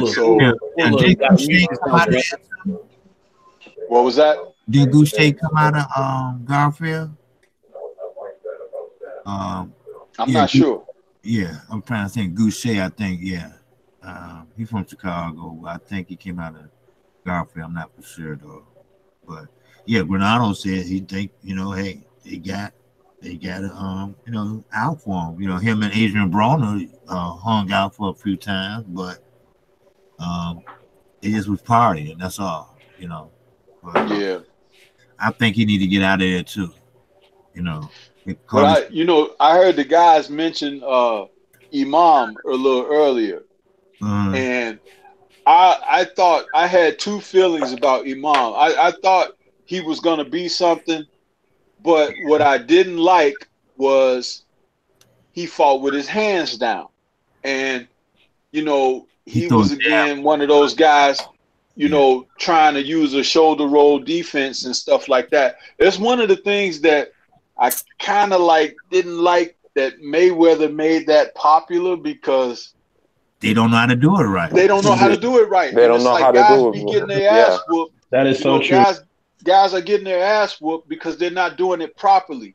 And it's it's a shame to see a guy taking clean shots with his hands down. And it's like, what are you doing? And every time I see that, I cringe. And Imam is a perfect example of that. Because as soon as he started fighting real quality opposition, he was getting nailed. Oh yeah, big time. I'm gonna tell you who. I'm gonna tell you who else does that. Jay Leon Love. I'm gonna tell you who else does that with that crap. And I'm like, dude, this new prospect that they're calling the new such and such, the new this, that, and the other over in the UK. This guy named Josh Kelly. And I know that amateurs are different than the pros. I understand that. But my Moroccan homeboy said, yeah, I whooped his ass in the Olympics and it was easy because he kept on trying to fight with his hands down. And then once he fought with his hands up, he didn't know what to do. This guy does the same thing. He tries to make you miss on purpose, fight with his hands down, force trying to look slick. But when he fights an elite guy, guess what? That's not going to work, Going to go to sleep.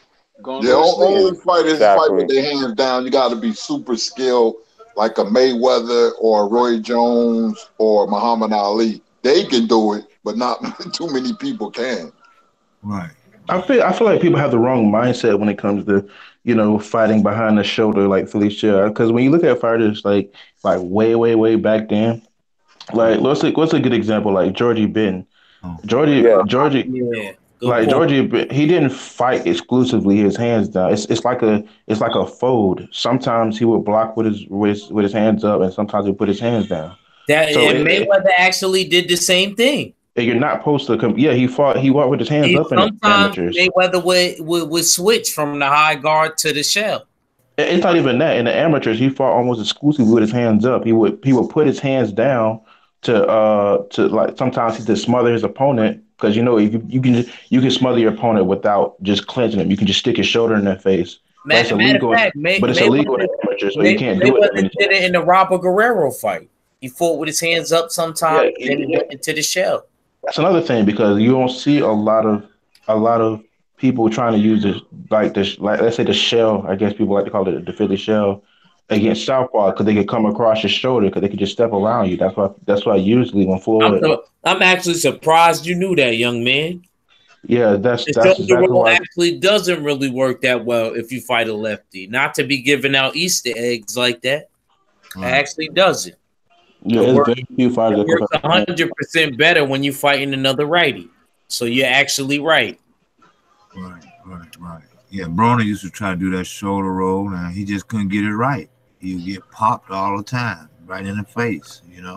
I think When like you do actually, it against a lefty, you line straight up for the straight left hand. If you know you balance the chemistry of a fight, you know what I mean. in my See, only the key to that whole thing is this. It's like it's not so much about the shoulder, but it's about giving a guy less of a target. You see, because if you're fighting orthodox with your left foot, with your left position forward, then you're supposed to be turned to an angle that's all that they can really see. You know, that's what's on the line. But the thing about that is your left hand shoulder height and your right hand chin height is supposed to be able to stop anything that's coming straight towards your chin or the side of your face. You see? And then also with that left hand shoulder height, you could stop a punch before it even gets extended. But you're supposed to be able to do something off of that. But what has happened is guys have taken that philosophy, dropped the left hand, and turned the shoulder in, like keeping your chin tucked, and that's supposed to be, your defense. Well, Right. you're taking half of the defense away when you're not even properly, with your hands in the proper position. And again, like I said, so many times you're looking at somebody do it on TV, you're looking at them, you're ringside or whatever, and you say, oh, that looks slick or whatever. But what you may not be factoring is this person that's getting away with that might have athleticism and reflexes that you don't have. And it's like you trying to do what he did and you Right. couldn't get out of the way. Huh.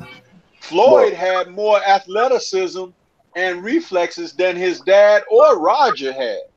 Right. And they I'm all gonna tell fought you with the something. same, they all fought with that same style, Roger. but he was far more gifted. Roger was a bigger puncher. Right. Yeah, he has an all time. Exactly. Yeah. Because a lot of shots did land. Yeah.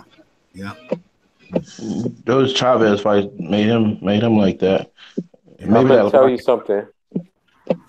That Cuban With the brother Philly got him shell, too. with the Philly shell, there's this martial art called Aikido, and basically how it works is you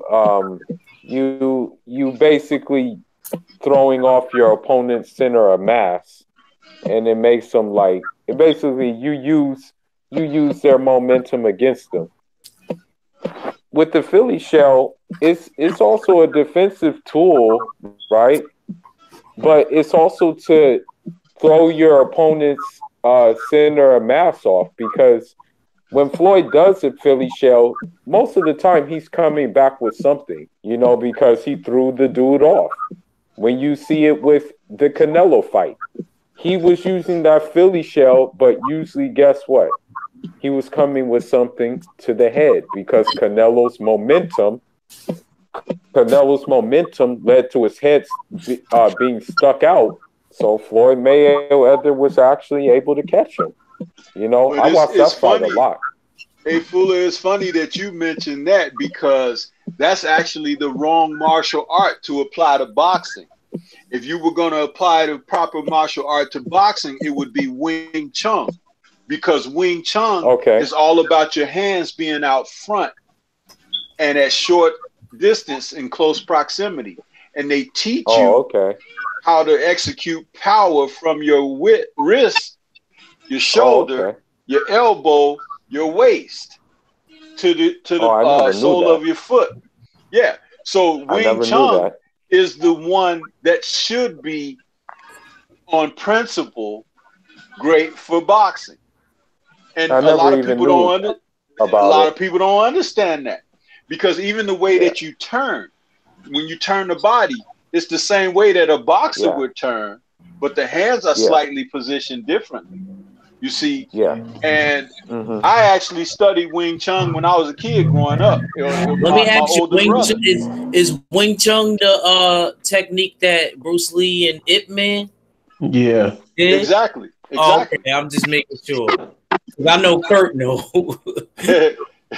Exactly. And Bruce Lee, when he came to America and he started working out on the West Coast with those guys in Seattle and stuff, and he was teaching them Wing Chun. They was teaching him Western boxing, and he found techniques of Western.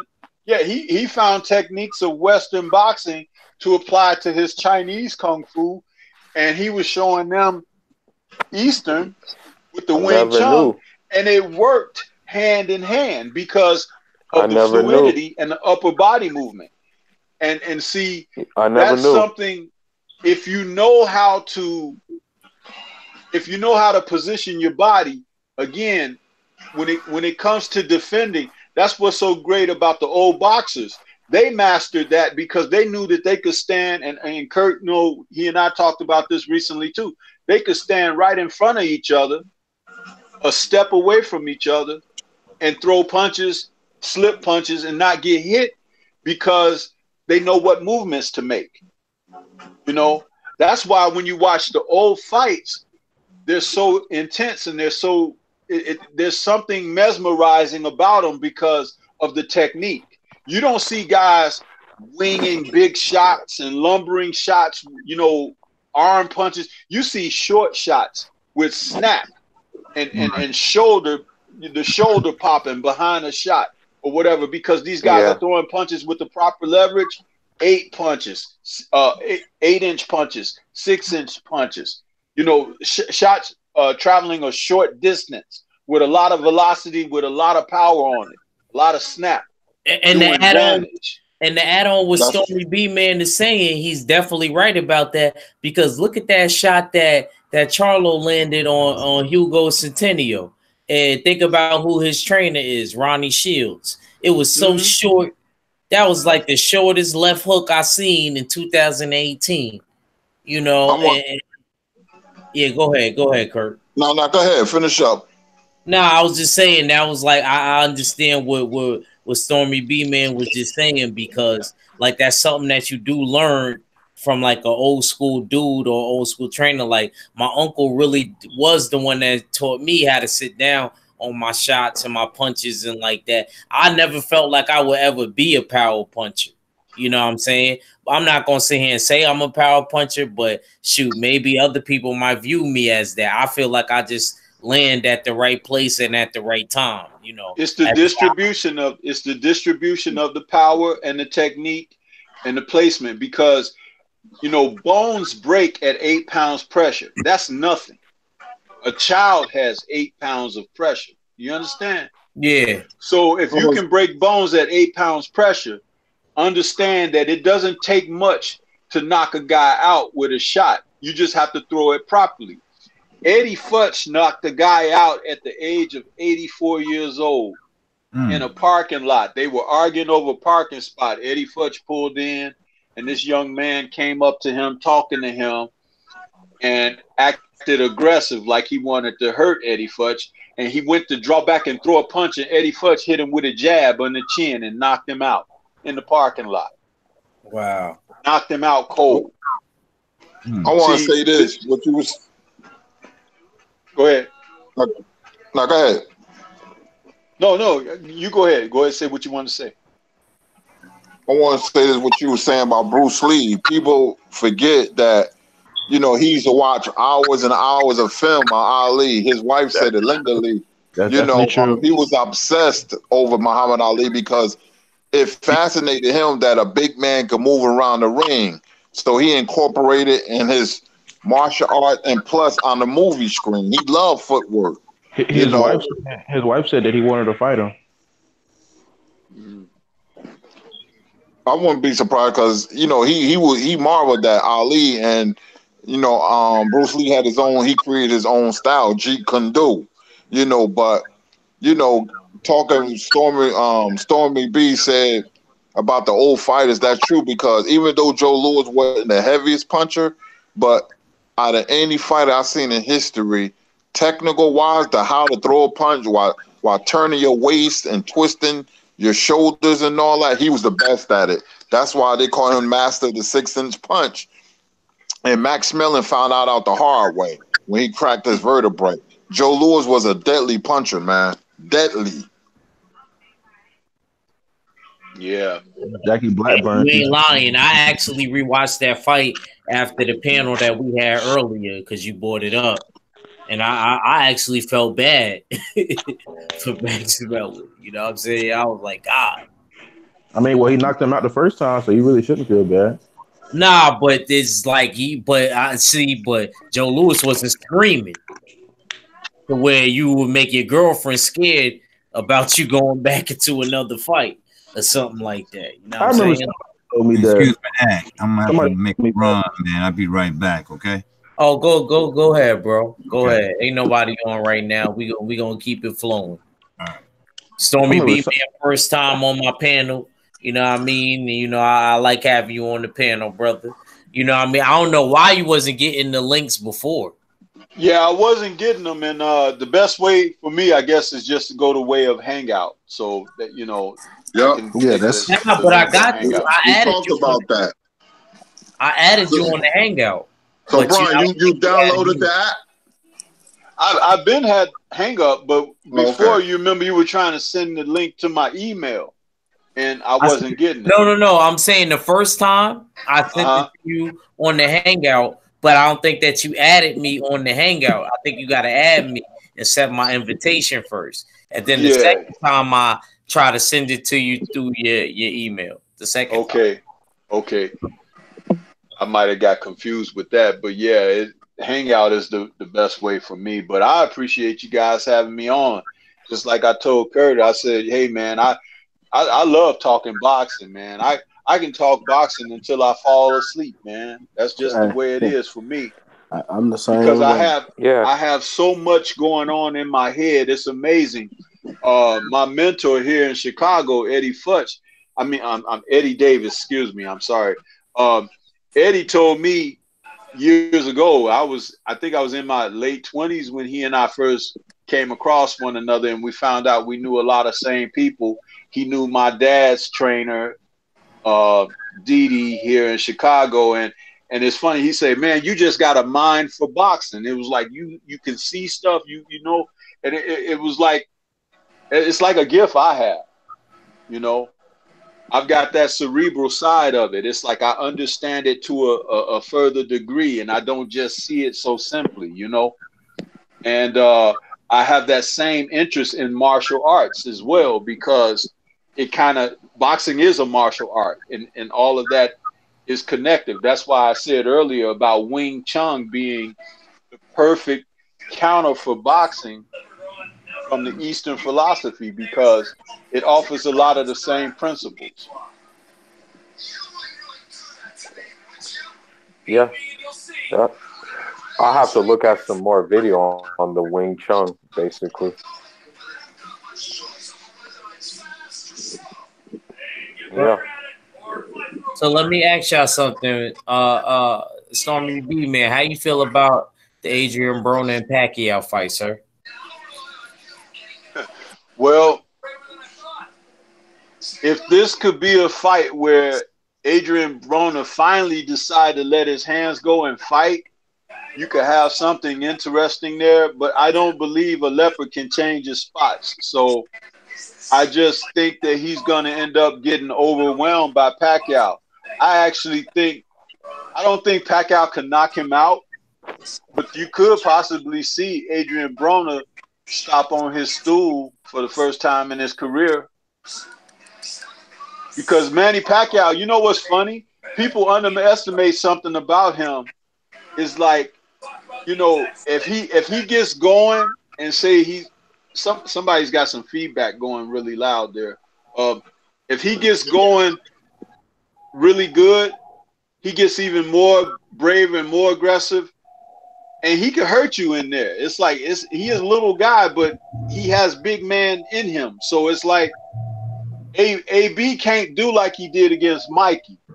You know, he wouldn't let his hands go against Mikey, but Mikey didn't have the same kind of temperament that Pac-Man has.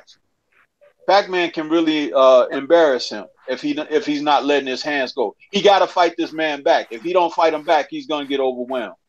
He ain't gonna fight him back. I don't got no belief in Bruno, man. I think Pacquiao either gonna knock him out, man, or Bruno just don't have that intangible. It's just not in his bloodstream, man. He just don't have it, man. For real. And that's what I'm saying. And that's why I say you may see Bruno for the first time get stopped on his stool. He not gonna go lay on the canvas. He's too arrogant to do that, but he'll quit on his stool in between rounds. He'll say something like, "I can't go back out," or "My shoulder hurt," or something this or that. You don't be surprised. Yeah, I don't. You know, when Bruno was losing, I said, you know what, man, this dude don't got it, man. He just don't, man. He just, you know, he got a mental block, man. He just don't let his hands go. And he talking on his all access. And guess what? He ain't gonna let his hands go again. You know, he lose every big fight. Zab Judah was the same way. Certain fighters just have that tendency where they get to a certain level and they can't perform. It's pressure. It's you know, it's in their mind, you know. And certain fighters like Sugar Ray Leonard or Mayweather, you know, they don't like losing. They be like, the hell with this. The hell with this. They relish winning. They relish being the victor and having their hands raised. You know, one thing about Sugar Ray Leonard, man, he remind me of, like, you know, when you was growing up, there was always this little kid. He smile and stuff, but he'll do dirty shit. You know, it's like you have to watch him because he was sneaky or whatever. You know, he'll throw and hit you with a rock or something. You know, that's Sugar Ray. He had that quality in him, grinning and everything. But in that ring, he'll knock your head off. And there were a lot of fighters that mistook the pretty boy image that he had or whatever, but he beat him up, you know. And Tommy Hearns found that out, you know, because Tommy was out boxing him and everything, but he didn't know that Leonard, you know, had that little bit of extra in him like that. So when he fought him in a rematch, he fought him like he was fighting a dangerous guy. That's why the fight was a lot different in the rematch. Plus, Tommy was 22, didn't have a super fight. Plus, he came in the fight too light. He came in the fight at 145 and a quarter. Yeah, 145, yeah. He said that he didn't eat the night before that fight either. You can't do that, man. You need protein as a fighter. Yeah, that's a fact. My uncle always taught me that. He said, you better have some spaghetti or something, nigga. Yeah, you just can't do, you know, man. Tommy would have won that fight, man. But that's probably my favorite fight as a boxing fan, man. You know, because Leonard, it was role reversal. Hearns became a boxer and Leonard became the stalker in the second half of the fight. Leonard showed you how special he was because a lot of people wanted to beat Tommy that night. Tommy was a hell of a boxer, man. He detached Leonard's eye with that jab, man. You know, Tommy Hearns. He had a beautiful jab. He had a beautiful jab, man. Tommy was a special fighter. So was Ray. It's very rare you have a super fight to live up and pass the expectations like that fight did, man, going into that fight, September 16, 81. I'm telling you, man, when they came out the ring, man, when they came out the dressing room, I thought I was going to hyperventilate, man. I was about 16 years old. I'll never forget it, man. That's why I love both of them dudes, man. And they fought in their primes. They fought like when they were the best at what they were doing. They didn't wait until they got 35 or something like that. You know what I mean? They fought at that time when you're supposed to. Like if Tyson and Holyfield fought when they were supposed to, Holyfield would have been like 27, 28 years old, and Tyson would have been about 24 years old. That's when they were supposed to fight, not when they was in their 30s, you know. And that's like these guys today. They need to fight right now and stop putting it off and waiting for another 2 or 3 years, letting it marinate and all that stupid shit. Go in there and fight. If you lose, you can come back. You can have a couple of fights. You can have a trilogy. You can make more money. You'll make a legacy. People will love you. People will say, you remember them 3 fights these guys had? You know what I'm saying? But it's like these guys today don't care about that, man. Let me ask y'all something. Let me go off of this real quick. What do y'all feel about Canelo and Triple G possibly fighting the 3rd time? They're gonna fight again, man. They gonna fight again. No. Their rumors. Oscar De La Hoya tweeted it. Don't nobody want to see that. I'm asking you. Don't nobody want to see that shit. They talked to the Oscar says something about he's talking to the president and something of that nature, and their negotiations for, you know, it's nothing set in stone yet. But let me ask the other homies real quick. Don't nobody want to see that shit. Stay ready. How you feel about it? I know you don't want to see it, but I just said that. That's my feelings. Don't nobody want to see that. It's certain. I would stay ready on that. I'm with Mac too. I just want to see everybody's opinion. Check this out. It's certain fights that you get tired of seeing. Mayweather and Bradley. Do you? Okay, let me ask you something. Hold on. Mayweather and Bradley and Canelo. And don't nobody want to see no goddamn Mayweather and Bradley, and don't nobody want to see no Triple G and Canelo either. You said Mayweather and Bradley? I mean Pacquiao and Bradley. You know what I mean? That's see, you're talking too fast. You drinking? No, I'm drinking. That's what it is. You drinking? It's this good drink. Don't nobody want to see no Pacquiao and Bradley. All right, but let me ask you something, because this is what my friend was telling me, because I was trying to fill up my aqua bag, you know what I mean? And he got a water hose, so, you know, I had to fill up the aqua bag or whatever. And he was telling me that, oh, this is the biggest fight to make in boxing. Well, do you agree with that? He don't watch boxing. The biggest fight. Man, I wish I could record. I don't got a recorder on my phone. I mean, realistically, and y'all are boxing fans. Realistically, it is, unless we're going to say Errol Spence. Oh my God, that's right. Hold on.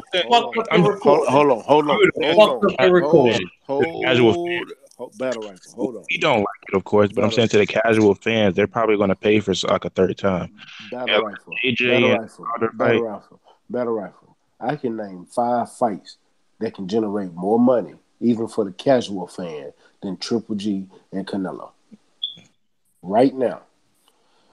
Can Wilder Joshua outdo Triple G and Canelo? Yeah, I mean, yeah, I was saying. No. I just want you to say yes or no. Can Fury and Wilder generate? Yes, sir. Okay. Yes, sir. Can Mayweather Pacquiao generate? Yes, sir. As old as they is now. Yeah. I mean, but that's unlikely to happen. But you're saying that's what. Yeah, I was saying that. Can Charlo Canelo generate more money? Yeah, but I'm saying that's but what. That's why. But we're not talking about that. We're talking about fights that we want to see and that could generate more money. Yeah, he's right though. He's right. That's what I'm asking. If we're on the topic of would it generate the most money, it would. There's a lot of casual fans that still would pay for it, to pay to see it. Not saying that I would want to see it, but it would still be one of the biggest fights out there because when it comes to the pay-per-view, Charlo Canelo is a bigger fight. Yeah, but it's unlikely to happen, is what I'm saying. I don't want to see the fight. I don't. I don't know though. I'm with Matt.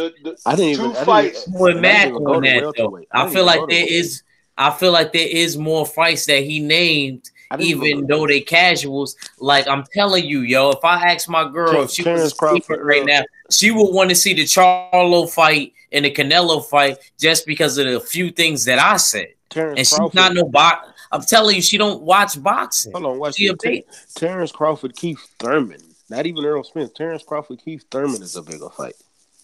No, I wouldn't say that, bro. Shit, I would. No, I would rather see that.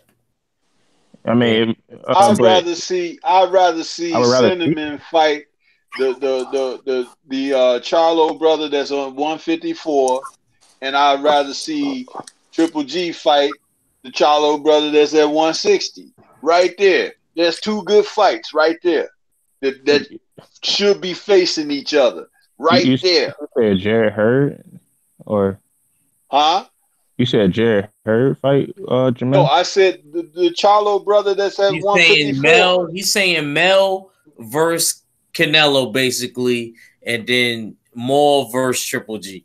Exactly. Those are the two fights that we should be getting. That we shouldn't be getting these guys keep getting in the ring with each other. The one thing, if they haven't shown anything in two fights, is that neither one of them can knock the other one out. So it's like, why not just keep robbing the bank from people that we can go in here and do this? I mean, it ain't like we was watching Gotti and Ward. You understand? Gotti and Ward fought life and death in their matches, you know, going back and forth.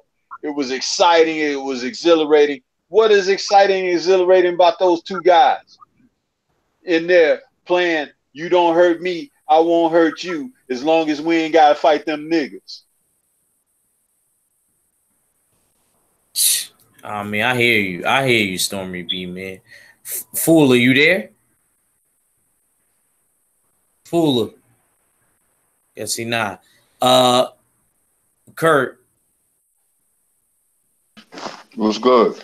Big buzzing. What you think, man? What you think about that Triple G and Canelo third go around? I really don't want to see it, man. Triple G is getting older, man, so he's more vulnerable, you know. And if Canelo fight him this time, he may take him out because, you know, I think Triple G is way past his prime now, you know, with his long amateur career and, you know, his fighting style. So if Canelo knocks him out, you know, that's gonna make him look good and stuff like that. And, you know, I don't want to see it, but it's gonna happen. It's gonna happen again.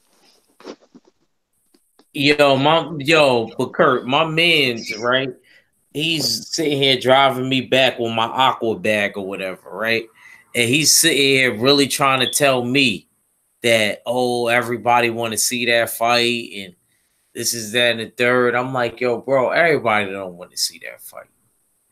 Everybody don't want to see that fight. You losing your mind. And then he also told me that he kept saying, I told you this is that and the third. You know, that's the biggest fight to be made in boxing right now. Do you agree with that, Kurt? Nah, man. Heck no, man. You know, if they had a fight on the same day as Fury or Joshua or Wilder, Fury, Wilder, Joshua, I'll see that fight before Triple G and Canelo, man. Nah, man. That fight has lost its luster, man, for real. You know, that ship has sailed, man. So I don't want to see that, man. I think that don't you think that two guys, and I'm talking to everybody as a whole on the panel, don't you think that's a little bit unfair? Don't you think that Triple G should be dropped out of the rankings because he didn't face Charlo? I don't think Triple G should even be. I'm going to keep my mouth closed. No. Say what you want to say. I just think that it's unfair. I'm tired of these motherfuckers getting preferential treatment. Period. But my boys got to go through glass and nails just to get a fucking reputable fight. But people, who is these guys fighting? Well, they fighting whoever the fuck want to fight them because don't nobody want to fight them because everybody's scared to get knocked out or beat up at the end of the fucking day. That's what I want to say. And Okay. Triple G a whole. I feel the same way, and I feel he been robbing the boxing fans since he was on HBO and everything, and they was hyping him up and everything, and there's fighters out here that deserve, you know, some notoriety and at least to have some televised, you know, major network matches that got passed over, you know, and then Willie Monroe. How the hell who the hell is that dude? You know, and then it's like you in there and you like, oh, he's a devastating puncher and this and that. And I'm like, I've seen devastating punchers, you know what I'm saying? And they trying to say, oh, he's the best since Hagler and all. Where? This is bullshit. You know, it's just like when Donald Trump get on television and tell everybody everything is good and everything, and you know he lying. It's like, don't sell me this. This is bullshit. Triple G is nothing, man. He's nothing. Maybe he was a good amateur or whatever, but they've avoided the guys in the weight class where he fights that could really give him fights and probably put losses on his record. Shoot, now they're trying to give him a retirement payoff, you know, and reward him at the end of all of this, and he still ain't done shit. And they want him to have a bag on his way out the door. I want somebody to put some nails and some banana peels on his way out the door so he slip and bust his shit. Because it's like it's all been fake, man. It's been fake. Do you remember Rocky 3 when Rocky was like, why you don't want me to fight this guy? And he was like, he'll knock you into tomorrow, Rock. He was like, you ain't been hungry since you won that title. Well, guess what? It's the same with Triple G. They'll knock him into tomorrow if they put him in there. So they trying to save him because he's white, you know? If he was a black guy, they'd feed him to the wolves. But that's not what they're trying to do for him. They want to have a white hope. They want to have somebody like, this is one of our champions. You know, he made it, you know. And losing to Canelo has a different type of luster because Canelo ain't a brother. So it's like, if Canelo beat him, at least, you know, that's a little, you know, it's a little different. And, you know, Canelo, he plays up that Spanish thing, but Canelo is a white boy with Spanish blood. I don't care what nobody say. You look at him, and he speaks perfect English too. He actually is Stormy B, man, because I know he is. Look at him. His grandfather moved to Germany. He's from Ireland, and he moved to Mexico real young. You can look at him. Just because he speaks Spanish don't make him Latin. But a lot of people don't know that. A lot of people ain't smart enough to know that. You know, it's like a lot of people believe that Donald Trump is doing a good job for the country too. Well, they're gonna eat it up, man, because Canelo got white skin, and you know, and them parts of the world, the country, man, Mexico, man, they love white skin. They worship white skin, man. You know, you know, and plus Triple G. See, this would fail. HBO was counting on Kovalev, Lomachenko, and Golovkin before Lomachenko moved to ESPN. They was counting on them that white America was going to embrace them. But see, white America didn't embrace them. So what did Triple G do? I know what he did. He tried to use the Mexican fan base. They so stupid because they didn't know what he was trying to do. And I was telling somebody, I was like, he's using y'all, you know, by playing up to the Mexican boxing fan. But see, Mexico worship white skin. They embraced them. Triple G, Triple G, Triple G, Triple G this, Triple G that. And I was like, he's using y'all. I guarantee you, if black fans be like, you know what, man, Triple G is a great fighter, he will leave y'all and come to us because he said they're black, but they're American. I'm telling you. I'm telling you. And they got a big history. And then you know what he would say? Marvin Hagler is my favorite fighter of all time. I'm telling y'all, man. I'm telling y'all. I see through it. Man. You absolutely He'd be like, right. you know, Sugar Ray Robinson and Marvin Hagler, they're the best fighters boxing has ever produced. And I'm holding up the legacy for Marvin Hagler as a middleweight. I'm telling you. I'm telling you, because last see somebody like that switch up. Don King, he was perfect. He was like, oh, this is y'all champion right here. And you knock out his guy and he step over his guy and go raise the other guy's hand. this is my man, right? Exactly. You know, that's why in the movie when Ali knocked out Foreman, Will Smith, who played Ali, whispered in Don King, and he had that stupid look on his face, you know, because he tried to get in good with Muhammad, but Muhammad didn't play that. But anyway, that's what Triple D. That's what they did. Remember how desperately they was you playing up Chocolatito, putting him number one pound for pound. He got destroyed. I knew he was going to get destroyed. I said, this dude ain't that good. I knew he was going to get destroyed because when the first time they put him on HBO, I didn't even know nothing about the dude. And they was calling him pound for pound. I'm like, wait a minute. I know Terrence Crawford. I know Andre Ward. I know all these other brothers in the rankings. I was like, but who the hell is this dude? And he get in there, they put him in with a real soft touch that first time, but it wasn't impressive.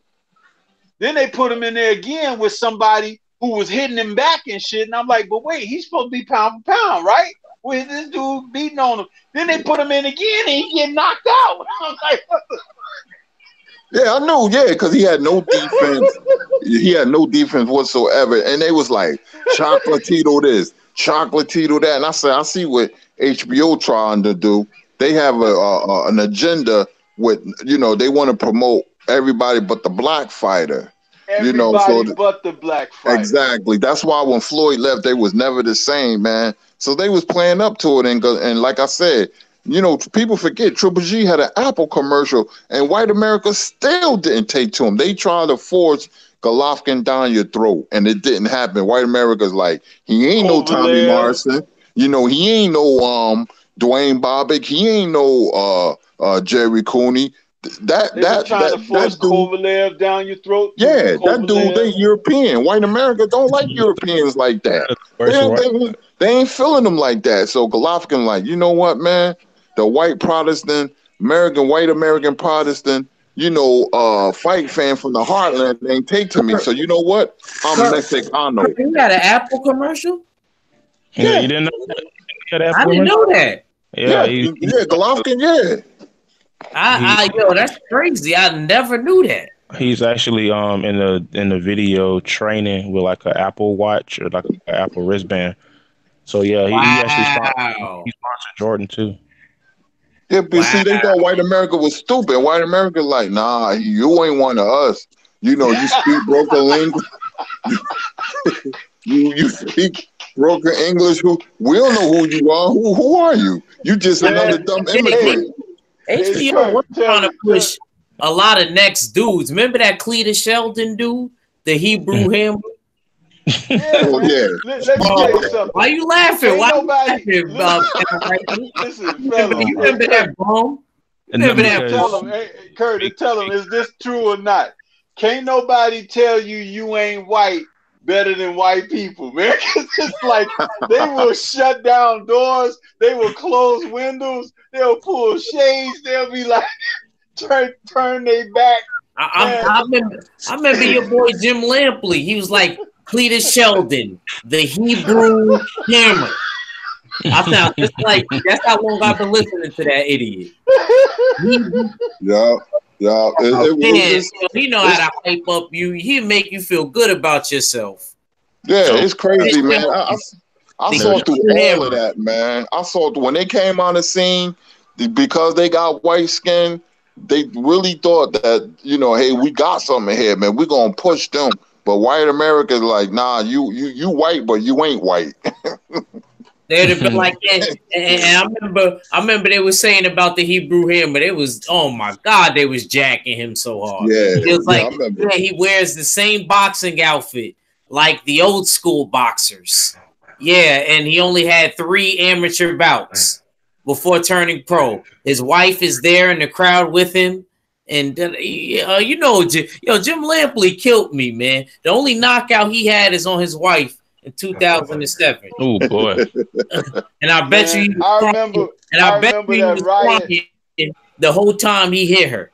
The whole time he got that domestic charge, because you know he a punk. He one of them white boys that's a punk. He cried. I remember the riot after the Bo Galata fight in the Garden, right?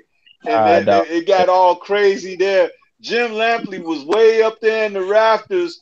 like sweating and shit. He was looking down on the It's action true. that took that. He was like, "Oh, the garden has been taken over by hooligans." He was like, Yeah, blacks. And he he had was the scared nerve as to say hell. he wasn't racist. He He's had the like, nerve to say and I when wanna Muhammad thank Ali died. George Foreman. I want to thank George Foreman on the air right now for saving me. Thanks, George. I'm like this one. You welcome, master. More biscuits, sir? Yeah. More biscuits, sir? George More should biscuits, have sir? let them He went out of smash his his way to ass. say he wasn't racist when Ali died. He said, and I never grew up racist. He was crying when Muhammad Ali died. He was like, I never grew up racist. My mom raised me not to be racist. Now, That's a dead giveaway right there. Go back to the fight. I forgot who fought that day when Muhammad Ali died. And he was commentating, and he said that. He said, and my mom raised me to never be racist. Why you laughing at me, back? Because I sound just like that motherfucker. No, I would just remember. He kind of sound like Mark Wahlberg now. He tries to claim like he ain't racist, and he had numerous accounts. I know. A person who's not racist doesn't even have to be taken to task about racism. Exactly. If you gotta mention it, if you gotta speak it, then you have a problem. You know what I'm saying? It's like that's just common reasoning. It's like a person who doesn't have to be taken to task with racism. You don't have to bring it up. You know? And people like Jim Lampley, that was the thing they did the most. And how come Larry Merchant didn't get fired for telling Floyd Mayweather, if I was 50 years younger, I'd kick your ass? Why didn't he get fired? Why didn't he get fired? That was disrespectful. Man, that's not the only disrespectful thing he said. It's not the only, but I'm just saying. I always thought he was the idiot. He had the nerve to tell George Foreman when Prince Nassim Hamed, I forgot what fight it was, Prince Nassim Hamed was fighting. He said, George, you're talking about a guy that knocked out 25 of his opponents before he went the distance, George. George Foreman had to come back and sun him and said, I had 30. Had to sun him. Had to make him think about himself. He said, I had 30. Well, we're talking about another guy like Larry Merchant. When he sat up there and Bernard Hopkins, he was like, Bernard, why are you fighting all these bums? And that was one of my favorites. That was one of my favorites. Hopkins was like, you call him a bum, Larry, but I don't see you getting in the ring. He said these guys are number one contenders or whatever. And then later on, Larry Merchant was like, well, he's fighting these guys. He was like, but I hope they beat him or something. He was like mad and shit at Bernard Hopkins. But it's like he's showing it on the air, you know, like that nigger, how dare he? That's basically what he was saying. But it's like he should be fired, man. He was like, he was like, why is a middleweight calling out a junior middleweight champion? He said, and Bernard Hopkins was like, people do it all the time. Something wrong with Bernard Hopkins do it? Yeah. Nah, and then he said he wanted to go back down and fight the 154. He said, well, why would you want to do that? Do you think people will want to see that? I'm like, yo, man, he can do whatever he wants. I know, man, but Larry Merchant was definitely racist. But I'm gonna shut it down, fellas, man. I got to get up in the morning, man, and act, man. Thank you inviting me. You know, Storm, Fuller, Stay Ready. You know, Battle Rifle, man. You know, man, it's a pleasure talking to y'all, man. I'm gonna talk to y'all tomorrow. All right, brother. All right, Kurt. All right, peace out, bro. Peace. Yo, man. Yo, hey, y'all give me y'all last words, man, because I know it's getting late. I told you, man, I could go on and on, but I'm just saying. I know. The thing about Larry Merchant, I gotta work. Larry Merchant, man, that guy was a son of a gun, man. Larry Merchant, they should have got him a long time ago, you know.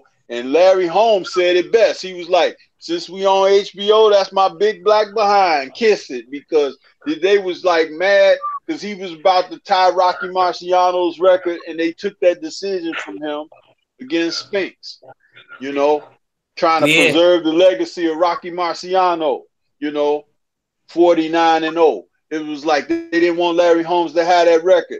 Larry Holmes could have lost a couple of decisions way before that with some quality guys, and they gave him decision. They gave Michael Spinks that decision over him. It was totally unfair, man.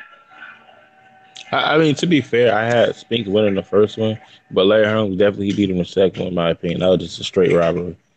Well, what I'm trying to say, there were fights that Holmes had before that that they could have taken that the undefeated record from him. Yeah, like Carl Williams. But it was the Spinks fight. He was 48-0. You know, he was 48-0 going into that fight. And they were going to make certain that he didn't get that victory.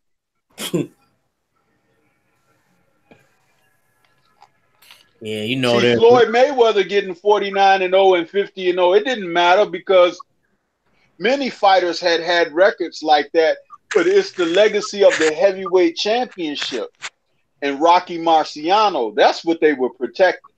That's what Deontay Wilder needs to be going for because he's the closest to it right now.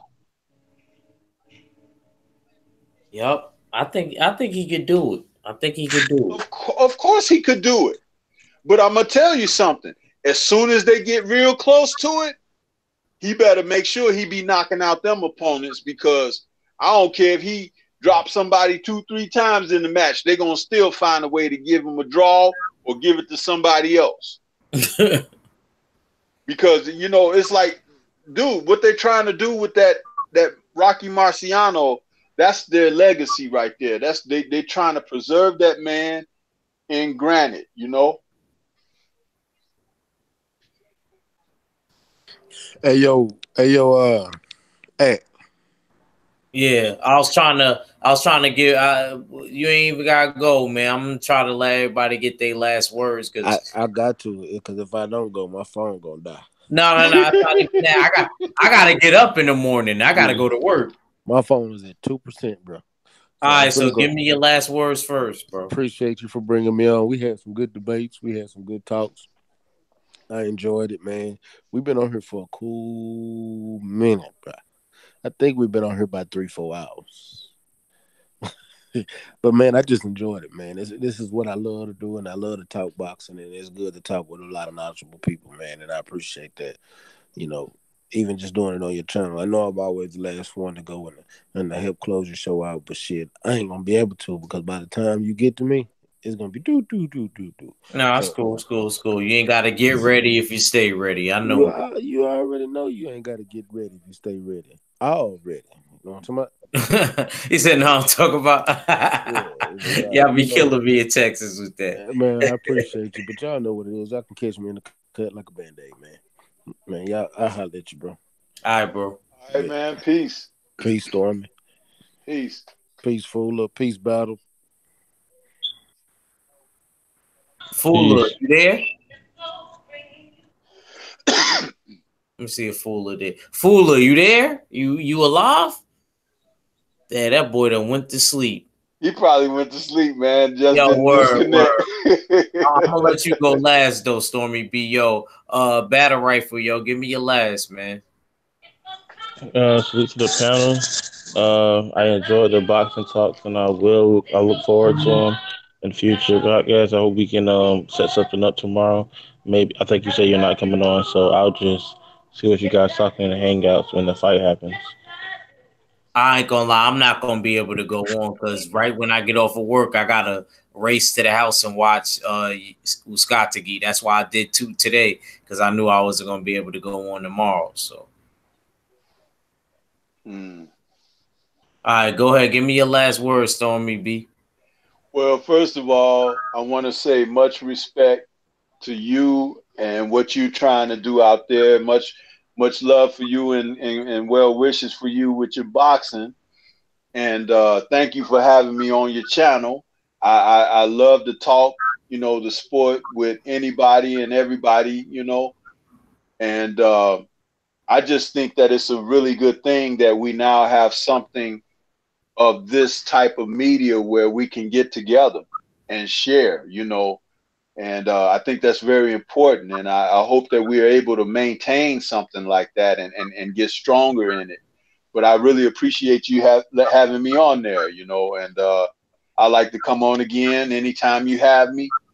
And I just say much love and respect to all of you guys and what y'all doing, man.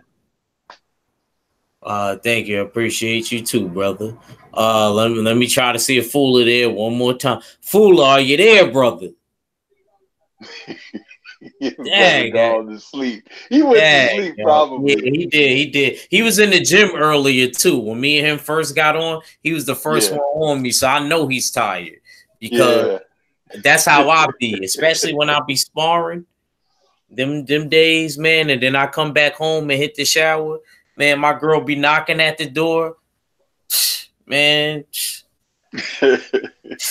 man, I already know what he going through right now. I just want to say shout out to Stormy B, man. It's his first time on my panel, and we got to hear a coach's perspective. You know, you always hear me and dudes like Fuller that's actual fighters. It's cool to actually hear a coach's perspective. So I definitely got to bring you on again. Oh, definitely. You know, my pleasure. You know, if you ever catch me at the right time, because I don't really have a set time. You know what I'm saying? So I'm not going to sit here and cap, well, like we say cap in New York. You know, lie. I'll tell you this too. Me and Kurt are starting to establish a pretty good friendship. So a lot of times he talks to me behind the scenes. So like if you ever, you know, have something in particular where one day you have something going and you want to have me on there, you could always have him hit me up and let me know in advance, and I'll make myself available. But I pretty much have banker's hours that I work every day. I work like from 7 to 4. So, you know, I'm usually home by 4:30, and in the evenings I'm free, you know, so it's like, if you're doing anything in the evenings, I'm free. And on the weekends, of course, I'm free anytime. So, but yeah, whenever, you know, but like I said, Kurt, he kind of knows, he keep in touch with me a little bit. We talk a little bit behind the scenes. So it's all good. All right. So I'll base it off of that. Or if Kurt isn't on, if I see you in the chat, I'll just torch you the link that way. I see that's the quickest way to get to you. Oh, I don't like doing that because I don't want just anybody just popping up on the link. But you know, like I said, I seen that I added you on Hangouts. I don't know if you got my message on Hangouts. You know, but yeah, I think I got it on there now. I think it's on there now. All right. So I'll hit you on Hangouts first, but if I don't see you that way, then I'll try. I guess I gotta send it through, you know what I mean, the chat. And then once you get in, I'll just delete the message if worse come to worse. But I'm gonna close out by saying appreciate everybody that was on the panel. Shout out to the LDBC and my crew, the Full Berserker Clan. And y'all all have a good night, and I can't wait for the uzcategui and Caleb Plant match tomorrow. Not gonna be going on tomorrow because I'm gonna be at work from like 11 to 7. By the time I get out, I'm gonna be rushing to get back home because the fight start at 8 where I'm at. Yeah. So y'all all have a good night. Y'all all be safe and don't drink and drive. All right. And I'm out. All right. Peace, man. All right, bro.